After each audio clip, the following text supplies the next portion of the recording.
മൻസൂർ ഭായി അല്ലേ? അതെ. എന്തൊക്കെയാണ്, സുഖമല്ലേ? ഞാൻ നിസാമുദ്ദീൻ എന്റെ പേര്. അൽഹംദുലില്ലാ റാത്താണ്. അതെ, എന്റെ പേര് നിസാമുദ്ദീൻ എന്നാണ്. ആ പിന്നെ ഞാൻ നിങ്ങളുടെ വീഡിയോ ഒക്കെ കാണാറുണ്ട്. ആ അപ്പോ ഒരു ഒന്ന് രണ്ട് സംശയം ഒന്ന് ക്ലിയർ ചെയ്യാന്ന് പറഞ്ഞ് വിളിച്ചാണ്. സമയമുണ്ടോ? ചോദിച്ചോളൂ. നമ്മുടെ ഈ നമ്മുടെ ഈ തൗഹീദുമായി ബന്ധപ്പെട്ട് കുറെ വിഷയങ്ങൾ നിങ്ങൾ പറയുന്നുണ്ട്. പക്ഷെ കേൾക്കാനൊക്കെ നല്ല രസമാണ്. ഉം. പക്ഷേ നമ്മുടെ ഈ ഔലിയാക്കള് അതൊക്കെ ഉണ്ടല്ലോ, തവസ്സുലും ഇസ്തിഗാസയൊക്കെ ഉണ്ടല്ലോ, ഉം. അതൊക്കെ സമ്പൂർണമായി തെറ്റാണെന്ന് പറയുന്നത് ശരിയാണോ? ചോദ്യം മനസ്സിലായില്ല. ഈ തവസ്സുലും ഇസ്തിഗാസയൊക്കെ സമ്പൂർണമായി തെറ്റാണോ? തവസ്സിൽ പറഞ്ഞാൽ എന്താ നിങ്ങൾ ഉദ്ദേശം? എന്താ തവസ്സുൽ എന്താണ്? ഇനിയിപ്പോ അതെങ്ങനെ? അല്ല, എന്താണ് തവസ്സിൽ? എന്താണ്? ഓക്കെ, അതവിടെ നിൽക്കട്ടെ. താങ്കൾ എവിടുന്നാ വിളിക്കുന്നേ? ഞാൻ തിരുവനന്തപുരം. തിരുവനന്തപുരം. നിസാം നേരത്തെ തിരുവനന്തപുരത്ത് നിന്ന് ഒരു പ്രാവശ്യം വിളിച്ചിട്ടുണ്ടായിരുന്നില്ലേ? അതെ അതെ, ഞാൻ ഒരിക്കൽ വിളിച്ചിട്ടുണ്ട്. ആ, അല്ല, ഞങ്ങൾക്ക് സംസാരിച്ചില്ല കേട്ടോ നമ്മള്. എങ്ങനെ? അന്ന് നമ്മൾ സംസാരിച്ചിരുന്നില്ല. ഒരു പ്രാവശ്യം വിളിച്ചതായിട്ട് എനിക്ക് ഓർമ്മ വരുന്നുണ്ട്. നിങ്ങളൊരു യാത്രയിലാണ്, ഞാൻ പിന്നെ വിളിക്കാന്ന് പറഞ്ഞു. ആണോ? നിങ്ങളൊരു കാർ യാത്രയിലായിരുന്നു, ഓക്കെ. ഡ്രൈവിംഗിലാണെന്ന് പറഞ്ഞു. അപ്പോ പിന്നെ വിളിക്കാന്ന് പറഞ്ഞു. അപ്പൊ ഞാൻ ചോദിച്ചത് എന്റെ ഒരു ചെറിയ പ്രശ്നം. അതായത് ഇപ്പോ നമ്മൾ ഈ 1400 വർഷങ്ങൾക്ക് മുമ്പാണല്ലോ നബി സല്ലല്ലാഹു അലൈഹി വസല്ലം മക്കയിൽ വരുന്നത്. അന്ന് ജനസംഖ്യയൊക്കെ മൊത്തം കുറവല്ലേ? അതെ. ഇപ്പോ പിന്നെ 1400 വർഷം കഴിയുമ്പോൾ ലോകത്ത് ജനസംഖ്യയൊക്കെ ഒരുപാട് കൂടിയിട്ടുണ്ടല്ലോ. തീർച്ചയായിട്ടും. അപ്പോ പിന്നെ അള്ളാഹുവിന് കുറച്ച് സഹായികളൊക്കെ വരുന്നത് നല്ലതല്ലേ? ഇപ്പൊ CM നെയൊക്കെ പോലുള്ള. അത് നിങ്ങളുടെ അഭിപ്രായമാണോ? അല്ല, നമ്മുടെ സമസ്തയൊക്കെ ഏകദേശം അങ്ങനെയുള്ളൊരു പോളിസിയിലാണല്ലോ ഉള്ളത്. അപ്പൊ സമസ്തയുടെ അഭിപ്രായമാണ് അല്ലേ? അല്ല, അതാ ഞാൻ ചോദിച്ചത്. അതിന്റെ പിന്നെ കറക്റ്റ് ഇങ്ങനെ ഒരു പ്രശ്നം ഉണ്ടോ എന്നാണ് ഞാൻ ചോദിക്കുന്നത്. അല്ലെങ്കിൽ പിന്നെ ഈ പണ്ഡിതന്മാരൊന്നും അങ്ങനെ പറയില്ലല്ലോ. നിസാമുദ്ദീൻ സാഹിബ് പറഞ്ഞപ്പോ, നിസാമുദ്ദീൻ അല്ലേ? അതെ അതെ. നിസാമുദ്ദീൻ സാഹിബ് പറഞ്ഞപ്പോ എനിക്ക് തോന്നിയത് എന്താണെന്നറിയോ? അള്ളാഹ്ക്ക് ഇപ്പോ അന്ന് ജനത്തിരക്കും ആളുകളും ഒക്കെ ഇസ്ലാമിൽ വളരെ കുറവാണ്. ഇപ്പോ നിറച്ച ആളുകളായി. അപ്പൊ ഒരു തിരക്കായിരിക്കും. അപ്പൊ കുറച്ച് ഇങ്ങനെ ഡിവൈഡ് ചെയ്ത് വിടാൻ വേണ്ടിയിട്ട് കുറച്ച് ആളുകളെ എന്നാണോ താങ്കൾ ഉദ്ദേശിച്ചത്? അല്ല, അങ്ങനെ ഈ ജനസംഖ്യയൊക്കെ വർദ്ധിക്കുമ്പോൾ കുറച്ച് പിന്നെ ഇത് വേണ്ടേ, ഒരു സൗകര്യം കുറച്ച് എളുപ്പം വേണ്ടേ? അതെ, ജനസംഖ്യ വർദ്ധിക്കുന്ന സമയത്ത് ജനസംഖ്യ മറ്റു ഒരുപാട് കാര്യങ്ങൾ വർദ്ധിക്കുകയാണല്ലോ. ഇപ്പോ നമ്മുടെ മടവൂര് ഷെയ്ഖ് ഇപ്പോ പിന്നെ ഉറങ്ങിപ്പോയാൽ സംഭവിക്കുന്ന പ്രശ്നങ്ങളെ സംബന്ധിച്ചൊക്കെ നമുക്ക് ഏകദേശം ഒരു ധാരണയുണ്ടല്ലോ. മടവൂര് മരിച്ചില്ല, ഇനി എന്താ ഉറക്കാണ്? അല്ല, മരിച്ചെങ്കിലും മൂപ്പരുടെ ഒരു സംഗതി ഉണ്ടല്ലോ. അപ്പൊ താങ്കൾ പറയുന്നത് മരിച്ചവര് വീണ്ടും ഉറങ്ങുന്നുണ്ട് എന്നുള്ളതാണ്. അല്ല, ഈ കറാമത്തിന്റെ ഒരു പിന്നെ വ്യാപ്തിയില്ലേ, അതിപ്പോ ഇപ്പോ പിന്നെ ഓരോ പ്രദേശങ്ങൾക്ക് അനുസരിച്ചാണ് നമ്മളെ പല മൗലവിമാരും ഇപ്പൊ പ്രസംഗിക്കുന്നുണ്ട്. അതിങ്ങനെ കേൾക്കുന്നുണ്ട് കുറച്ച് ഏരിയകൾ. ഇതെന്താണെന്നറിയോ സാഹിബെ, താങ്കൾ എന്തോ ചോദിക്കാൻ ഉദ്ദേശിച്ചിട്ടുണ്ട്. പക്ഷെ താങ്കൾ ചോദിക്കുന്ന റൂട്ട് കറക്റ്റ് അല്ല അല്ലേ? താങ്കൾ എന്താണ് തുറന്ന് ചോദിച്ചോളൂ. എനിക്കറിയുന്നത് ഞാൻ പറഞ്ഞുതരാം. ഇല്ലേ ഞാൻ അറിവുള്ള ആളുകളെ. അതല്ല ഞാൻ ചോദിക്കുന്നത്. ഇപ്പോ ഞാൻ ആകെ ഇത്രേ ചോദിക്കുന്നുള്ളൂ. ഈ നിങ്ങളും പിന്നെ മുസ്ലിമാണ്, നമ്മുടെ ഇത് പറയുന്ന ഇവരും മുസ്ലിമാണ്. അവർക്കും സ്വർഗം വേണം, നിങ്ങൾക്കും സ്വർഗം വേണം, എനിക്കും സ്വർഗം വേണം. തീർച്ചയായിട്ടും. അപ്പോ ഒരു വിഭാഗം പണ്ഡിതന്മാർ തന്നെ, ഏറ്റവും സമൂഹത്തിൽ പിന്നെ ആദരിക്കപ്പെടുന്നു എന്ന് പറയുന്നവർ തന്നെ ഇത് ഇങ്ങനെയൊക്കെയാണ്, ഇത് ശരിയാണ് എന്ന് കട്ടൻട്രി വാദിക്കുന്നു. എന്നാൽ മറ്റ് ഇപ്പോ നിങ്ങൾ എന്ന് പറഞ്ഞാൽ ഒരു വിഭാഗം അങ്ങനെ അല്ല എന്നും പറയുന്നു. പക്ഷെ അപ്പോ അതിൽ ഈ ആളുകൾക്ക് നരകസ്വർഗങ്ങളിലുള്ള വിശ്വാസം ഇല്ലാത്തത് കൊണ്ടാണോ, അതോ ഇസ്ലാം യഥാർത്ഥത്തിൽ ഉൾക്കൊള്ളാത്തതുകൊണ്ട് എന്തുകൊണ്ടാണ് അതിന്റെ സംഗതി എന്നത്? തീർച്ചയായിട്ടും താങ്കളുടെ സംശയം ഇപ്പോ ആനുകാലികമായിട്ടുള്ള വിഷയങ്ങളും സംസാരങ്ങളും കേട്ടാൽ നമുക്കുണ്ടാവുന്ന ഒരു കാര്യം തന്നെയാണ്.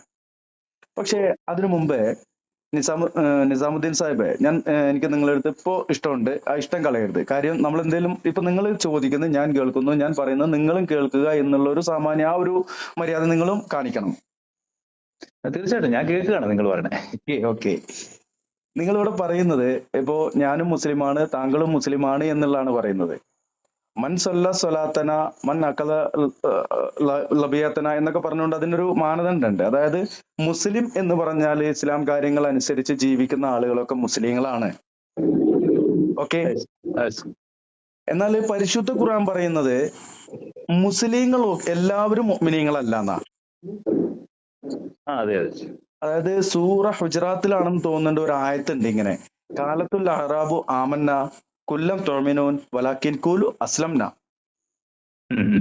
ഈ ആയത്തിന്റെ ഒരു സന്ദർഭം എന്താന്ന് വെച്ച് കഴിഞ്ഞാല്, റസൂലുള്ളാഹി സ്വല്ലല്ലാഹു അലൈഹി വസല്ലമയുടെ അടുത്ത് കുറച്ച് അറാബികളായ ആളുകൾ വന്നിട്ട് ചോദിക്കാണ്, അല്ല റസൂലെ ഞങ്ങൾ മുഅ്മിനീങ്ങളല്ലേ എന്ന് ചോദിക്കുമ്പോ അള്ളാഹു വഹിയ ഇറക്കി കൊടുക്കുകയാണ്. കുല്ലും തുഅ്മിനൂൻ, അതായത് കാലത്തുൽ അഹ്റാബു ആമന്ന എന്ന് പറഞ്ഞാൽ ഞങ്ങൾ മുഅ്മിനീങ്ങളാണെന്ന് അറാബികൾ പറഞ്ഞപ്പോ, നാടോടികളായ അറബികൾ പറഞ്ഞപ്പോ അള്ളാഹു റസൂലിന് മറുപടി പറയാനുള്ള ആയത്തിറക്കി കൊടുക്കുകയാണ്. അല്ലെങ്കിൽ ആ ആയത്ത് ഇങ്ങനെയാണ്, കുല്ലം തുഅ്മിനൂൻ, നിങ്ങൾ വിശ്വാസികളാണെന്ന് പറയണ്ട, വലാകിൻ ഖൂലു അസ്ലംന, നിങ്ങൾ വേണമെങ്കിൽ മുസ്ലിം ആണെന്ന് പറഞ്ഞോ. എന്താണ് ഇത് തമ്മിലുള്ള വ്യത്യാസം? നിസാമുദ്ദീൻ സാഹിബേ.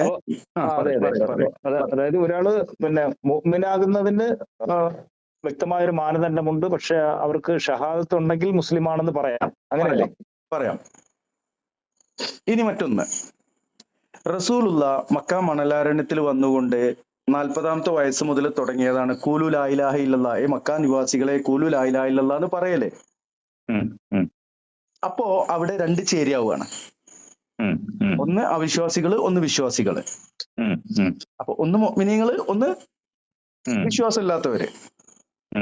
അപ്പോ ഈ അവിശ്വാസികൾക്കിടയിൽ നിന്നുകൊണ്ട് വളരെ ന്യൂനപക്ഷമായ ഒരു സമൂഹത്തെ കിഴക്കിനെയും പടിഞ്ഞാറിനെയും വെല്ലുവിളിക്കാൻ മാത്രം ആ ഒരു പ്രാപ്തിയിലേക്ക് വളർത്തിയ ആ ഒരു 6-ാം നൂറ്റാണ്ടിലെ അറബികളെ ആ ഒരു ലെവലിലേക്ക് വളർത്തിയെടുത്ത മുഹമ്മദ് മുസ്തഫ സല്ലല്ലാഹു അലൈഹി വസല്ലമ അവർക്ക് നൽകിയ ഒരു തർബിയത്തുണ്ട്. ആദ്യ 10 വർഷക്കാലം, അതായത് അബൂബക്കർ സിദ്ദീഖ്, ഖദീജ ബീവി, അതുപോലെ തന്നെ അലി ഇബ്നു അബി ത്വാലിബ് പോലെയുള്ള ആളുകള്, ഇവര് ഇസ്ലാമിലേക്ക് വന്ന സമയം തൊട്ട് പിന്നീട് ഒരു 10 വർഷത്തോളം റസൂലുള്ള ഈ ഉമ്മത്തിന് നിഷേധിച്ചൊരു കാര്യമുണ്ട്, ഖബർ സിയാറത്താണ്. ആ ചരിത്രം നിങ്ങൾക്ക് അറിയോ? അറിയാം. ഈ 10 വർഷക്കാലം 11 വർഷക്കാലം നിഷേധിച്ച ഖബർ സിയാറത്ത് പോലെ തന്നെ അവർക്ക് ആ സമയത്ത് കർമ്മപരമായി കൊണ്ടൊരു കാര്യവും ഉണ്ടായിരുന്നില്ല. നിസ്കാരം വരുന്നത് ഇസ്രാ മിഅ്റാജ് പോയതിന് ശേഷമാണ്. അതിനുശേഷമാണ് നോമ്പ് വരുന്നത്. അതിനുശേഷമാണ് സക്കാത്തും ഹജ്ജ് പോലെയുള്ള കാര്യങ്ങൾ വരുന്നത്. ഈ 10 വർഷം 11 വർഷം 12 വർഷത്തോളം റസൂലുള്ള സച്ചരിതരായ ആദ്യ ബാച്ച് വിദ്യാർത്ഥികളായ സ്വഹാബത്തെ കിറാമിന് നൽകിയ വിദ്യാഭ്യാസം എന്താണ്? തർബിയത്ത് എന്താണ്? തൗഹീദ് എന്താണ്? ഇത്ര ഉള്ളൂ ഞാൻ പറയുന്ന കാര്യങ്ങള്. ഇനി മറ്റൊന്നും കൂടി പറയാം. ഈ 10, 11, 12 വർഷം ഞാൻ കറക്റ്റ് ഇങ്ങനെ ഒരു കട്ടൺ റൈറ്റ് ആയിട്ട് വർഷം പറയാത്തത്, അതില് പലതരത്തിലുള്ള വ്യത്യാസം വരും, ഈ ചന്ദ്രവർഷവും സാധാ വർഷവും ഒക്കെ തമ്മില്. അപ്പൊ നീ പറഞ്ഞ വർഷം തെറ്റാണ്, ഇവിടെ 12 ഉണ്ട് എന്നൊക്കെ പറഞ്ഞ് വരും. അപ്പൊ വർഷത്തില് നമുക്ക് ഒരു ഏകദേശ കണക്ക് 10 വർഷത്തിനപ്പുറം ഒരു വ്യാഴവട്ടക്കാലം 12 വർഷത്തോളം. ഇനി സ്വഹാബത്തിനോട് റസൂലുള്ള പറയുന്ന ചില കാര്യങ്ങളുണ്ട്. അത് വളരെ വ്യക്തമായിക്കൊണ്ട് പലതും മുത്തഫഖുൻ അലൈഹി ആയിട്ട്, അതായത് സ്വഹീൽ മുസ്ലിമിലും സ്വഹീൽ ബുഖാരിയിലും വന്ന അല്ലെങ്കിൽ മറ്റു ഗ്രന്ഥങ്ങളിൽ സ്വഹീഹായ നിലക്ക് വന്നിട്ടുള്ള ഹദീസുകളാണ്. അതില് ആരാണ് റസൂലെ സ്വർഗത്തിന്റെ അവകാശികൾ എന്ന് ചോദിക്കുന്നുണ്ട് സ്വഹാബത്ത് എന്ന് പറഞ്ഞാൽ ഖൈറുന്നാസ് കർണിയാണ്, ഏറ്റവും ഉത്തമരായ കാലഘട്ടമാണ്. ഈ സ്വഹാബത്ത് ചോദിക്കുമ്പോ അള്ളാഹുവിന്റെ റസൂല് പറഞ്ഞു കൊടുക്കുന്നത് അവരാണ് ഫിർഖത്തുൻ നാജിയ എന്ന് പറഞ്ഞു കൊടുക്കുന്നുണ്ട്. അവര് തർക്കമില്ലാത്ത ഭിന്നതയില്ലാത്തൊരു കക്ഷിയാണ്. എന്താണ് അവരുടെ പ്രത്യേകത എന്ന് ചോദിക്കുമ്പോ പറഞ്ഞു കൊടുക്കുന്നത്, ഞാനും എന്റെ സ്വഹാബത്തും എന്നും നിലകൊണ്ട ചര്യ അതാര് നിലകൊള്ളുന്നുവോ അവരാണ് എന്നാണ് പറയുന്നത്. ഒന്ന്, ഞാൻ കുറച്ചൊന്ന് സംസാരിക്കേണ്ടത് കഴിഞ്ഞിട്ട് നിസാമുദ്ദീൻ സാഹിബിന് എന്ത് വേണം ചോദിക്കാവേ. രണ്ടാമത്, സ്വർഗത്തിലേക്ക് അടുപ്പിക്കുന്നതും നരകത്തിൽ നിന്ന് അകറ്റുന്നതുമായ ഒരു കാര്യവും ഞാൻ നിങ്ങൾക്ക് പറഞ്ഞു തരാണ്ട് പോകുന്നില്ല. അതേ ഹദീസിൽ തന്നെ ഉണ്ട്, സ്വർഗത്തിൽ നിന്ന് ഈ പറഞ്ഞത് നന്മയുള്ള കാര്യങ്ങൾ, ഇനി തിന്മയായ കാര്യങ്ങൾ പറയുന്നത് സ്വർഗത്തിൽ നിന്ന് അകറ്റുന്നതും നരകത്തിലേക്ക് അടുപ്പിക്കുന്നതുമായ തിന്മപരമായ ഒരു കാര്യവും ഞാൻ നിങ്ങൾക്ക് പറഞ്ഞു തരാണ്ട് പോകുന്നില്ല. ഈ ഹദീസും നേരത്തെ പറഞ്ഞ ആ ഹദീസും ഈ പറഞ്ഞ ഹദീസും ഒന്ന് നോട്ട് ചെയ്യുക. ഇനി ഒരു ആയത്താണ് പറയാനുള്ളത്. അല്യോമ അക്മൽത്തു ലക്കും ദീനക്കും വാത്മൻതു അലൈക്കും നിഅമതി വർളിയത്തു ലക്കും ഇസ്ലാമ ദീന. ഈ ആയത്ത് നിയമപരമായി കൊണ്ടുള്ള കാര്യങ്ങൾ അവസാനിപ്പിച്ചുകൊണ്ട്, അവസാനത്തെ ആയത്തല്ല, നിയമപരമായ കാര്യങ്ങൾ അവസാനിച്ചുകൊണ്ടുള്ള ഒരു ആയത്താണ്. അള്ളാന്റെ റസൂല് ഒട്ടകപ്പുറത്തിരിക്കുന്ന സമയത്ത് ഹജ്ജത്തുൽ വിദാഇന്റെ സമയത്ത് ഇറങ്ങിയ ആയത്താണ്. ഈ ആയത്തിൽ അള്ളാഹ് വ്യക്തമായിട്ട് പറഞ്ഞ എന്താന്ന് വെച്ച് കഴിഞ്ഞാല്, ഇസ്ലാം ദീൻ നിങ്ങൾക്ക് തൃപ്തിപ്പെട്ട് തന്നിരിക്കുന്നു, പൂർത്തീകരിച്ച് തന്നിരിക്കുന്നു, തൃപ്തിപ്പെട്ട് തരികയും ചെയ്തിരിക്കുന്നു എന്നാണ്. ഇനി ഇതിലേക്കൊന്നും വരാനില്ല, കൂട്ടിച്ചേർക്കാനില്ല. അപ്പൊ ഞാൻ ചോദിക്കുന്നത്, വളരെ വ്യക്തമായിക്കൊണ്ട് മുസ്ലിം ലോകം ഒന്നടങ്കം അംഗീകരിക്കുന്ന, ഏത് ഈ പറയപ്പെട്ട, നിങ്ങൾ പറഞ്ഞ ഒരു വിഭാഗത്തിലും പെട്ട ആളല്ല, ഈ പറയപ്പെട്ട വിഭാഗങ്ങളെല്ലാം അംഗീകരിക്കുന്ന രണ്ട് ഹദീസുകൾ ഞാൻ പറഞ്ഞു. ഒന്ന്, ആരാണ് അഹ്ലുസുന്ന അല്ലെങ്കിൽ ഫിർഖത്തുൻ നാജിയ എന്നുള്ളത്, സ്വർഗത്തിന്റെ അവകാശികൾ. രണ്ട്, എന്താണ് റസൂലുള്ള അവർക്ക് നൽകിയിട്ടുള്ളതെന്ന്. ഇനി ഒരു കാര്യം കൂടി പറയേണ്ടത് ഇതിന്റെ കൂട്ടത്തില്. മൂന്നാമത്, നമ്മള് ആയത്ത് പറഞ്ഞു, ഇതൊന്നും മുസ്ലിം ലോകം തള്ളിയിട്ടില്ല. ഇനി ഒരു കാര്യം കൂടി വ്യക്തമായിട്ട് അള്ളാന്റെ റസൂല് പറഞ്ഞിട്ടുള്ളത്, ഞാൻ ഇവിടെ നിങ്ങൾക്ക് ഉപേക്ഷിച്ചു പോകുന്നത് കിതാബുള്ളയും സുന്നത്ത് റസൂലുള്ളയും ആണെന്നാണ്. ഇനി സാഹിബ് എനിക്ക് ഇങ്ങോട്ട് പറഞ്ഞു തരാം, ഞാൻ പറയുന്നതിൽ എന്തെങ്കിലും വൈരുദ്ധ്യം ഉണ്ടെങ്കിൽ. എന്റെ ചില വീഡിയോകളിലൊക്കെ ഞാൻ വ്യക്തമായിട്ട് പറയുന്ന ഒരു കാര്യമാണ്, ഞാൻ ഒരിക്കലും ഖുർആനും സുന്നത്തിനും വിരുദ്ധമായിട്ട് ഒന്നും പറയാറില്ല എന്ന്. അത് കറക്റ്റ് ആണ്. ആ വിഷയം, ആ ഭാഗം കറക്റ്റായി. ഇനി വേറൊരു ഭാഗമുള്ളത്, നമ്മളിപ്പോ മൂസാ നബി അലൈഹി ഇസ്ലാം, അദ്ദേഹത്തിന്റെ ഖബർ എവിടെയുള്ളത്? പലസ്തീനിൽ. ഇബ്രാഹിം നബി അലൈഹി ഇസ്ലാമിന്റെ ഖബർ, അതൊക്കെ വളരെ സംഗതിയായിട്ട് നല്ല മക്ബറായിട്ട് തന്നെ ഉണ്ട്. അപ്പോ പിന്നെ അയ്യൂബ് നബി അലൈഹി ഇസ്ലാമിന്റെ ഖബർ ഇവിടെ സലാലില്, ഒമാനില് അങ്ങനെയുണ്ട്. അപ്പൊ പിന്നെ വേറെ പല പ്രവാചകന്മാരുടെയും ഖബർ പിന്നെ ഫലസ്തീനിലുണ്ട്.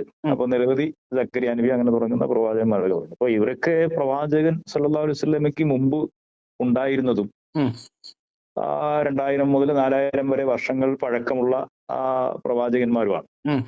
അപ്പൊ അവരുടെ ഖബറ് പ്രവാചകന് ശേഷവും മുസ്ലിങ്ങളുടെ കൈവശം എത്തിപ്പെടുകയും സംരക്ഷിക്കുകയും ചെയ്യുന്നുണ്ടല്ലോ. അപ്പോ അതിങ്ങനെ തെറ്റാണെങ്കിൽ പിന്നെ എങ്ങനെ അവരത് ചെയ്യുക മുസ്ലിങ്ങൾ? ഇപ്പോ ഈ ചോദിച്ചത് ഇപ്പോ പിന്നെ നിസാമുദ്ദീൻ സാഹിബിന് തോന്നുകയാണ് എന്തുകൊണ്ട് ഇങ്ങനെ സംഭവിക്കാം എന്നുള്ളതാണ്. ഓക്കെ, റസൂലുള്ള ദഅവത്ത് തുടങ്ങിയ ആ കാലഘട്ടത്തില് മദ്യം നിരോധിച്ചിട്ടുണ്ട്, വ്യഭിചാരം നിരോധിച്ചിട്ടുണ്ട്. റസൂലുള്ളാന്റെ ഉപ്പാന്റെ അനുജൻ അബ്ബാസ് റളിയല്ലാഹു അൻഹു വലിയ പലിശക്കാരനായിരുന്നു, വട്ടിപ്പലിശക്കാരനായിരുന്നു. പലിശ നിരോധിച്ചിട്ടുണ്ട്, ഷിർക്ക് നിരോധിക്കപ്പെട്ടിട്ടുണ്ട്, സിഹിർ നിരോധിക്കപ്പെട്ടിട്ടുണ്ട്, സബൂഹത്തുൽ മുബീഖാത്തായിക്കൊണ്ട് 7 വൻപാപങ്ങൾ നിരോധിക്കപ്പെട്ടിട്ടുണ്ട്. ഇതൊക്കെ മുസ്ലിങ്ങൾക്കിടയിൽ തന്നെ നിലനിൽക്കുന്നില്ലേ? അത്രേ ഉള്ളൂ അതിന്റെയൊക്കെ യാഥാർത്ഥ്യമുള്ളത്. ഞാൻ നേരത്തെ പറഞ്ഞ 2-3 ഹദീസുകളും ഒരായത്തും അടിസ്ഥാനമാക്കിയിട്ട് അതിൽ ഈ പറയപ്പെട്ട കാര്യങ്ങൾ ഉണ്ടോന്ന് നിങ്ങൾ ഒന്ന് പറഞ്ഞു നടത്തുക. മനസ്സിലായി. അല്ലെ, ഒരു കാര്യം കണ്ട്, ഈ ആദ്യം പ്രവാചകൻ സല്ലല്ലാഹു അലൈഹി വസല്ലം ഈ ഖബർ സിയാറത്ത് വിലക്കിയിരുന്നല്ലോ. അതെ, ആ വിലക്കിയ സമയത്താണ് പിന്നെ ഇസ്രാ മിഅ്റാജ് ഉണ്ടാവുന്നത്. അതെ, അല്ലായിരുന്നുവെങ്കിൽ ഈ ഖബറിൽ പോകുമായിരുന്നല്ലോ. ഏത് ഖബറ്? ഇബ്രാഹിം നബി അലൈഹി ഇസ്ലാമിന്റെയും മൂസാ നബി അലൈഹി ഇസ്ലാമിന്റെ ഒക്കെ അവിടെ സിയാറത്ത് ചെയ്തിട്ടല്ലേ പോകുമായിരുന്നുള്ളൂ. പിന്നീട് ആ വിലക്ക് നീക്കിയല്ലോ. അപ്പൊ അതൊരു ഇബ്രാഹിം നബി അലൈഹി ഇസ്ലാമയുടെയും മൂസാ നബി അലൈഹി ഇസ്ലാമയുടെയും ഒക്കെ ഖബറ് എന്ന് പറഞ്ഞുകൊണ്ട്, മൂസാ നബിയുടെ ഉണ്ടോന്ന് അറിയില്ല, ഇബ്രാഹിം നബി അലൈഹി സ്വലാത്തു വസ്സലാമയുടെയും അതുപോലെയുള്ള കുറച്ച് നബിമാരുടെയൊക്കെ ഖബറുകൾ ഇന്നുള്ളത് ജൂതന്മാരുടെ കയ്യിലാണ്. അതിനൊന്നും വ്യക്തമായി എഴുതി വെക്കപ്പെട്ട, അതായത് നമുക്ക് സയന്റിഫിക് ആയിട്ട് അതൊന്നും അവരുടെ ആണെന്ന് തെളിയിക്കാൻ കഴിയില്ല. അപ്പൊ ചുരുക്കം ഞാൻ പറഞ്ഞുതരാം. നബിദിനം ഇപ്പൊ നമുക്ക് എല്ലാവർക്കും അറിയുന്ന കാര്യമാണ്. അതിന്റെ ഡേറ്റ് കറക്റ്റ് ആണോ അത് പോട്ടെ, അത് നമുക്ക് പോയാൽ നമുക്ക് പിന്നെയും കുറെ പറഞ്ഞു പോകേണ്ടി വരും.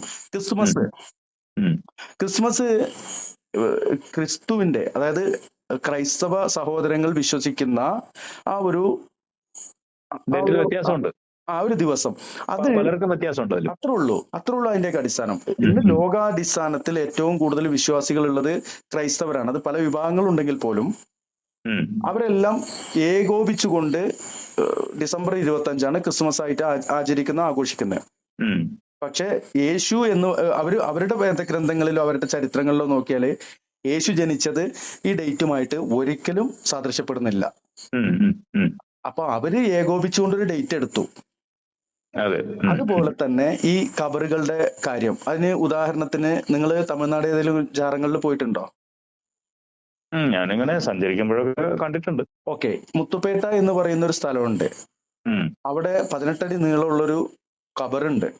ഉം, ഉം, അതിനടിയിൽ ആളുണ്ടോ ഇല്ലേ എന്നുള്ളതെല്ലാം ഒരു വിശ്വാസം മാത്രമാണ്. ഉം, ഉം, ഉം, എങ്ങനെയെന്ന് ഉം, പറഞ്ഞാൽ ഒരാള്, ഞാൻ ഇപ്പൊ എന്റെ 2-3 വീഡിയോയിൽ പറഞ്ഞിട്ടുണ്ട്, ഇപ്പൊ ലാസ്റ്റ് ഒരു വീഡിയോയിൽ വിശദീകരിച്ചിട്ടുണ്ട്. ഉം, നിലം ഉം, ഉഴുതുകൊണ്ടിരിക്കുന്ന സമയത്ത് ഒരു ചുമന്ന ഇത് കണ്ടു, രക്തമാണെന്ന് കണ്ട് പേടിച്ച് ഈ ഉഴുതുകൊണ്ടിരിക്കുന്ന ആള് വീട്ടിൽ പോയി പനി പിടിച്ച് കിടന്നു. ഉം, ഉം, ഉം, പിന്നീട് കഥയിൽ 2 ട്വിസ്റ്റ് ഉണ്ട്. ഒന്ന് സ്വപ്നത്തിൽ കണ്ടു എന്നും, ഒന്ന് ഒരു ജ്യോത്സ്യൻ പറഞ്ഞു കൊടുത്തു എന്നും, അതായത് കണക്ക് നോക്കുന്ന ആള് പറഞ്ഞു കൊടുത്തു എന്നും. ഉം, ഉം, ഉം, അത് മഹാനായൊരു മനുഷ്യൻ അവിടെ മറവിട്ട് കിടക്കുന്നുണ്ട്. അത് മൂസാ നബിയുടെ കാലത്തുള്ള ആളാണ്. അയാളുടെ പേര് ദാവൂദുൽ ഹക്കീമാണ്. 18 അടി നീളമുണ്ട്. കയ്യിലൊരു വടിയും പിടിച്ചാണ് അദ്ദേഹം വന്നത് എന്നൊക്കെയുള്ള ഒരു കാര്യമാണ് പിന്നീട് അവർക്ക് കിട്ടുന്നത്. അതെ അതെ അതെ. ഒരു അത് തരത്തിലുള്ള അടിസ്ഥാന ആ കാര്യങ്ങളൊക്കെ കുറെ ശരിയാണ്. കാരണം എന്ന് പറഞ്ഞാൽ ഇപ്പോ നമ്മുടെ നാട്ടിലൊക്കെ പല കബറുകളൊക്കെ പിന്നീടാണ് പേരുള്ളതും പേരില്ലാത്തതും ഉണ്ട്. ഇനി പിന്നെ ഇനി സാഹിബിനെ പെട്ടെന്ന് മനസ്സിലാക്കാൻ, വളരെ പെട്ടെന്ന് ഒരു കാര്യം പറയാം, സമയമുണ്ടല്ലോ.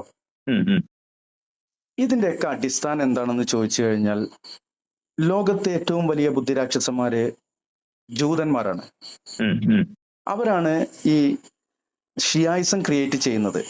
ഉം, ഉം. അവർ ക്രിയേറ്റ് ചെയ്ത മതങ്ങൾ ഏതൊക്കെയാണെന്നുള്ളത് നേരിട്ടാണെങ്കിൽ എനിക്ക് പറഞ്ഞു തരാറുണ്ട്. ഈ സോഷ്യൽ മീഡിയയിലൂടെ അതിനൊക്കെ ഒരു പരിമിതികളുണ്ട്. ആ മതസ്ഥര് ചിലപ്പോൾ നമ്മളെ ആക്ഷേപിക്കും. ഉം. ഓക്കെ, ഷിയായിസം എന്തായാലും അവരുടെ എങ്കിലും ഒന്ന് ജസ്റ്റ് ഒന്ന് ജിജ്ഞാസയ്ക്ക് വേണ്ടി പറഞ്ഞാൽ മതി കുറച്ച്. ഞാൻ ഇത് പറയുമ്പോൾ തന്നെ നിങ്ങൾക്ക് അത് മനസ്സിലാക്കാൻ കഴിയും. ഉം. അപ്പോ കിസ്രയുടെ കാലത്ത്, ഉം, ഉമറുല്ലാനുവിന്റെ ഭരണകാലത്താണ്. ഉം, അന്ന് റോമക്കാരുമായിട്ട് മുസ്ലിം സൈന്യങ്ങള്, അതായത് അന്ന് മുസ്ലിം ഇത് വ്യാപിച്ചിട്ടുണ്ട്, പല ഭാഗത്തേക്ക് വ്യാപിച്ചുകൊണ്ടിരിക്കുന്ന സമയമാണ്. ഉം, ഉം, റോമക്കാരുമായിട്ട് യുദ്ധം ചെയ്യുന്ന സമയത്ത്, അല്ലെങ്കിൽ പോരാട്ടം നടക്കുന്ന സമയത്ത്, റോമക്കാരുടെ അടുത്ത് ഒരുപാട് സൈനിക ശക്തിയും മറ്റു കാര്യങ്ങളും ഉണ്ട്. ഉം, ഉം, ഇവരുടെ അടുത്ത് വലിയ ശക്തിയൊന്നുമില്ലെങ്കിലും ഇവർ ഏത് യുദ്ധവും ജയിച്ചു വരുന്നുണ്ട്. എന്താണ് ഇവരുടെ വിജയരഹസ്യം എന്നറിയാൻ വേണ്ടിയിട്ട് ഇവരുടെ ഇടയിലേക്ക് ആളുകളെ, ചാരന്മാരെ, മുനാഫിക്കുകളായിട്ട്, അതായത് വിശ്വാസികളെ പോലെ ജീവിക്കാൻ വിടുകയാണ്. ഉം, അവർ കൊടുക്കുന്ന റിപ്പോർട്ട് എന്താന്ന് വെച്ച് കഴിഞ്ഞാൽ, ദൈവത്തിനും അടിമക്കും ഇടയിൽ, ഉം, അതായത് റബ്ബിനും അടിമക്കും ഇടയിൽ ഒന്നുമില്ല, മാ ബൈന ഫീഹി എന്നുള്ള റിപ്പോർട്ടാണ് അവർ കൊടുക്കുന്നത്. ഉം, ഉം. അപ്പോ ഈ അള്ളാഹുവിലേക്ക് നേരിട്ട് അടുത്തുകൊണ്ടിരിക്കുന്ന ഒരു അടിമയെ തകർക്കാൻ ഏറ്റവും നല്ലത് അള്ളാഹുവുമായിട്ടുള്ള ആ അചഞ്ചലമായ ബന്ധം, ഉം, വിശ്വാസത്തിൽ കളങ്കം വീഴ്ത്തുക. ഉം, ഉം. അതിന്റെ ഭാഗമായിക്കൊണ്ടാണ് അത്. ഈ സുറാക്ക എന്ന് പറയുന്ന ഒരു കുറിയ മനുഷ്യൻ ഉണ്ടായിരുന്നു സ്വഹാബികളില്. ഉം, ഉം. ഒരു ഹദീസിലുള്ളതാണ്. ഒരു പല മുസ്ലിയാക്കന്മാരും മൗലവിമാരും ഒക്കെ പറയുന്ന കാര്യമാണ്. ഈ സുറാക്ക എന്ന് പറയുന്ന ആരോഗ്യമില്ലാത്ത വികൃതനായ ഈ വ്യക്തിയോട് റസൂലുള്ള പറയുന്നുണ്ട്, സുറാക്ക, കിസ്രയുടെ കയ്യിൽ കിടക്കുന്ന സ്ഥാനവള നിന്റെ കൈകളിൽ അണിയിക്കപ്പെടുന്ന ഒരു ദിവസം വരുന്നു. ഉം, ഉം, ഉം. ഹദീസുകളെ പിന്നെ നമ്മൾ പഠന വിഷയമാക്കുമ്പോൾ കാണാവുന്നതാണ്. ഉം, ഉം.